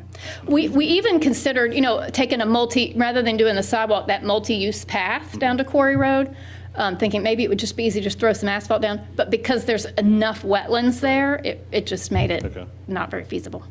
Wasn't there a pipe or something that was going to come all the way down Roseville Road up to the bypass? Did you hear about that? No? What? There was some type of a pipe, Yes. Yeah, it's a natural gas line through there. It's right through there. Yep. They put So it through. if it's coming through, is it coming through where the green is? No, it's on the yeah. It's on the Ah, side. okay. I wasn't sure. I just need to turn on my mic first of all. On the other side where the blue stops, Okay. why doesn't that go all the way to the bypass? From here down to the bypass? Right. Yeah, so the planning of that phase of the project is before my time. I wish I had some context for that, but I don't know what the history is there. It's just a weird gap. Obviously, the town has bought this piece of property for the Right. Public Works facility, so, I don't know if and then there's some potential for some development here, so I imagine eventually this segment will fill in as well at some point. Thanks. And then on the 875, can you do the math for me on that? I'm sitting here trying to do it in my head. Just tell me what that I could have added something wrong. entails. Oh, I'm sure you got it right. I just need to So understand it. the current budget is, my calculator, of course, is not coming up, is 690,000. And if we add the 185, yeah, that's 875. So you're including everything, okay. Yes. I just wanted to make sure. Yes, no, good, but you know how a lot of times we do an annual budget appropriation with the budget and it expires on June 30th? This project was budgeted using a capital project ordinance. So once you appropriated that money, it stays there every year until the project is done. Gotcha. So that 690 is still there. We just need another 185 to get us through this segment. I got you. I just wanted to make sure it was that. Yep. Thank you. I thought I'd seen somewhere, but I don't see it right now. Maybe it's not. It's going to be some complicated signaling required to get somebody to walk through that zigzag there. So does this bid include all the signalization has to be done, the timing, all that kind of thing? Good question. I'm gonna let the engineer handle the technical part. Well, obviously, we can, hello, my name is Jason Burton, Senior with Ravenel. Thank you. I'll make it really simple and say yes, but I'd be happy to expand on that if you would like. But all the signalization is part of this bid package, yes. What did you say your name was? Jason Burtoncino. Thank you. Spell it. No, I couldn't hear. I don't want to overwhelm you with too many Kansans, but my family background's actually Kansas Oh, as you're well. from Kansas. So that's how I know. So you're still celebrating? Yeah. Yeah, that's what I want to make sure that's included because I think the lights is changing and actually there's going to be some crossing things put in. Yeah, so there'll be, you have the push button pedestrian activated signals to stop traffic and cross through there. The pedestrians will, those of you that are familiar with sort of the middle S concrete, the middle part of that S will be channeled out to allow for accessible pedestrian access. And also, I guess the lights will be controlled somehow. Yeah, so they'll, right, so they'll stop traffic with the traffic lights as well. There'll also be, so it's not a situation where if you don't make it all at once, you will still have the Center Island Refuge, and you'll be able to reactivate the signal from the center if you chose to. So, it's not, for those of you familiar with sort of in downtown Raleigh, you get that countdown. I've got 10 seconds, and with 3 seconds, you sprint across. If you got in that situation out here, obviously you couldn't sprint across in 3 seconds. So you will have the ability to at least go halfway and then re-trip the signal. Is it becoming a standard to put sound with the signal crossings for those that are hearing impaired or sight impaired? I don't know that it's not specifically a standard, and I'll be honest with you, I don't know the answer. We did not design a signal plan. I don't know the answer to whether that's a part of this signal or not. We can certainly find that out, the sound actuators. It would not preclude that from being added at a future point, even if it wasn't. I'm just curious, because I know they have it in downtown Raleigh, so it may be a volume thing, but I do think that makes sense when you're building out your cities to be mindful of stuff like that. And the $875,000, I'm assuming would not get us a bridge instead. Well, so a lot of that $875,000 has been spent. Not most of it, a lot of it has. But no, I don't think that you would get in a pedestrian bridge. And frankly, these days, pedestrian bridges, again, with accessibility standards, become really, really complicated. More often than not, they become tunnels, and that's a whole other issue. But even with a tunnel, you have to transition that pedestrian either up or down, in an accessible manner. That's it takes quite a distance. I just asked. I see the one over 440 now. Right. Yeah. And in that case, they have the advantage of a really long run-up in either direction, for sure. Thank you. Thank you. Appreciate that. Thank you. Okay, board. Got Amy's request. What do you want to do with it? A move to approve the resolution bidding. I think it's 2 resolutions. So you're going to put them both in the motion? I think it's 2, right? It's 2 separate ones, correct? There's a resolution accepting the bids and then a capital project ordinance. The resolution. You may read them. ordinance. You can just read them. They're on page 159. You can just read both. 159. 59.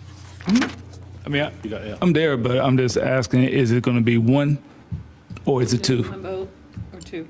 1 vote or 2?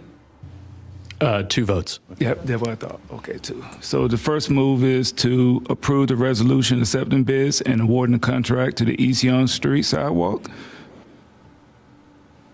And the second move is approve the amended capital project ordinance for East Young Street. You doing those in a motion? Yes. Yeah, you said a move, not a motion. So you All kinda right. got I said move. I got a motion for the first one there, which is a resolution. Does anybody second that? I'll second. I got a motion second. Any other discussion? All in favor for the resolution, vote by saying aye. Aye. Any opposed? Not hearing any. And then I got a motion to amend the capital project ordinance. Is there a second for that? I'll second. Got a second from Commissioner Sneed. Is there any other discussion? If not, all in favor say aye. Aye. All right. No opposes, so motion approved. Anything else, Amy? That's it. Thank you. All right. Thank you. Thank you for coming out. Kelly, is it anything you need to speak on real quick? Make it quick. I was just going to thank you for having your meetings on Tuesday night so I could enjoy last night. In my 32 years, I've always been busy on Monday nights when Kansas played in the national championship when they won 100 times, but thank you last night for Tuesday night meeting. Your next meeting is April 19th. Work session is 2 weeks away. What time We're is going that? to have food, right, at 5:30. Oh. So we will be advertising at 5:30 start. I don't know what we're going to do with that yet, but if you are. You said Yes. 5:30. 5:30, food will be here. Meeting starts at 6. And we're going to have it next door, like we did last time, or in here? No, you'll be in, we have to televise, so we'll be in here for the meeting. Okay. Right. So we're not certain how we're going to lay everything out. Got you. Yeah. Townhome. Very good. That's all I have. Dave? The only item is, in addition to the other items on that work session, the manager and I would like to, at the pleasure of the board, have a closed session that evening to discuss pending litigation matters. On the 19th? Correct. Oh. Should not be a problem. What's the matter? Can you tell us what it's regarding? This will be an update on the various pending litigation that the town has. There's been an outstanding report due to you and seeking your guidance in closed session. Okay. Appreciate it, board. We spent a long night. We're getting out of here almost at a witching hour, so appreciate all the work you guys put in, and I will adjourn the meeting without any opposition. I have a question though, real quick, so it doesn't get lost in the shuffle. I see affordable housing is down on the list. I would like to peg a date on that so that we can I would request Yeah. a work session.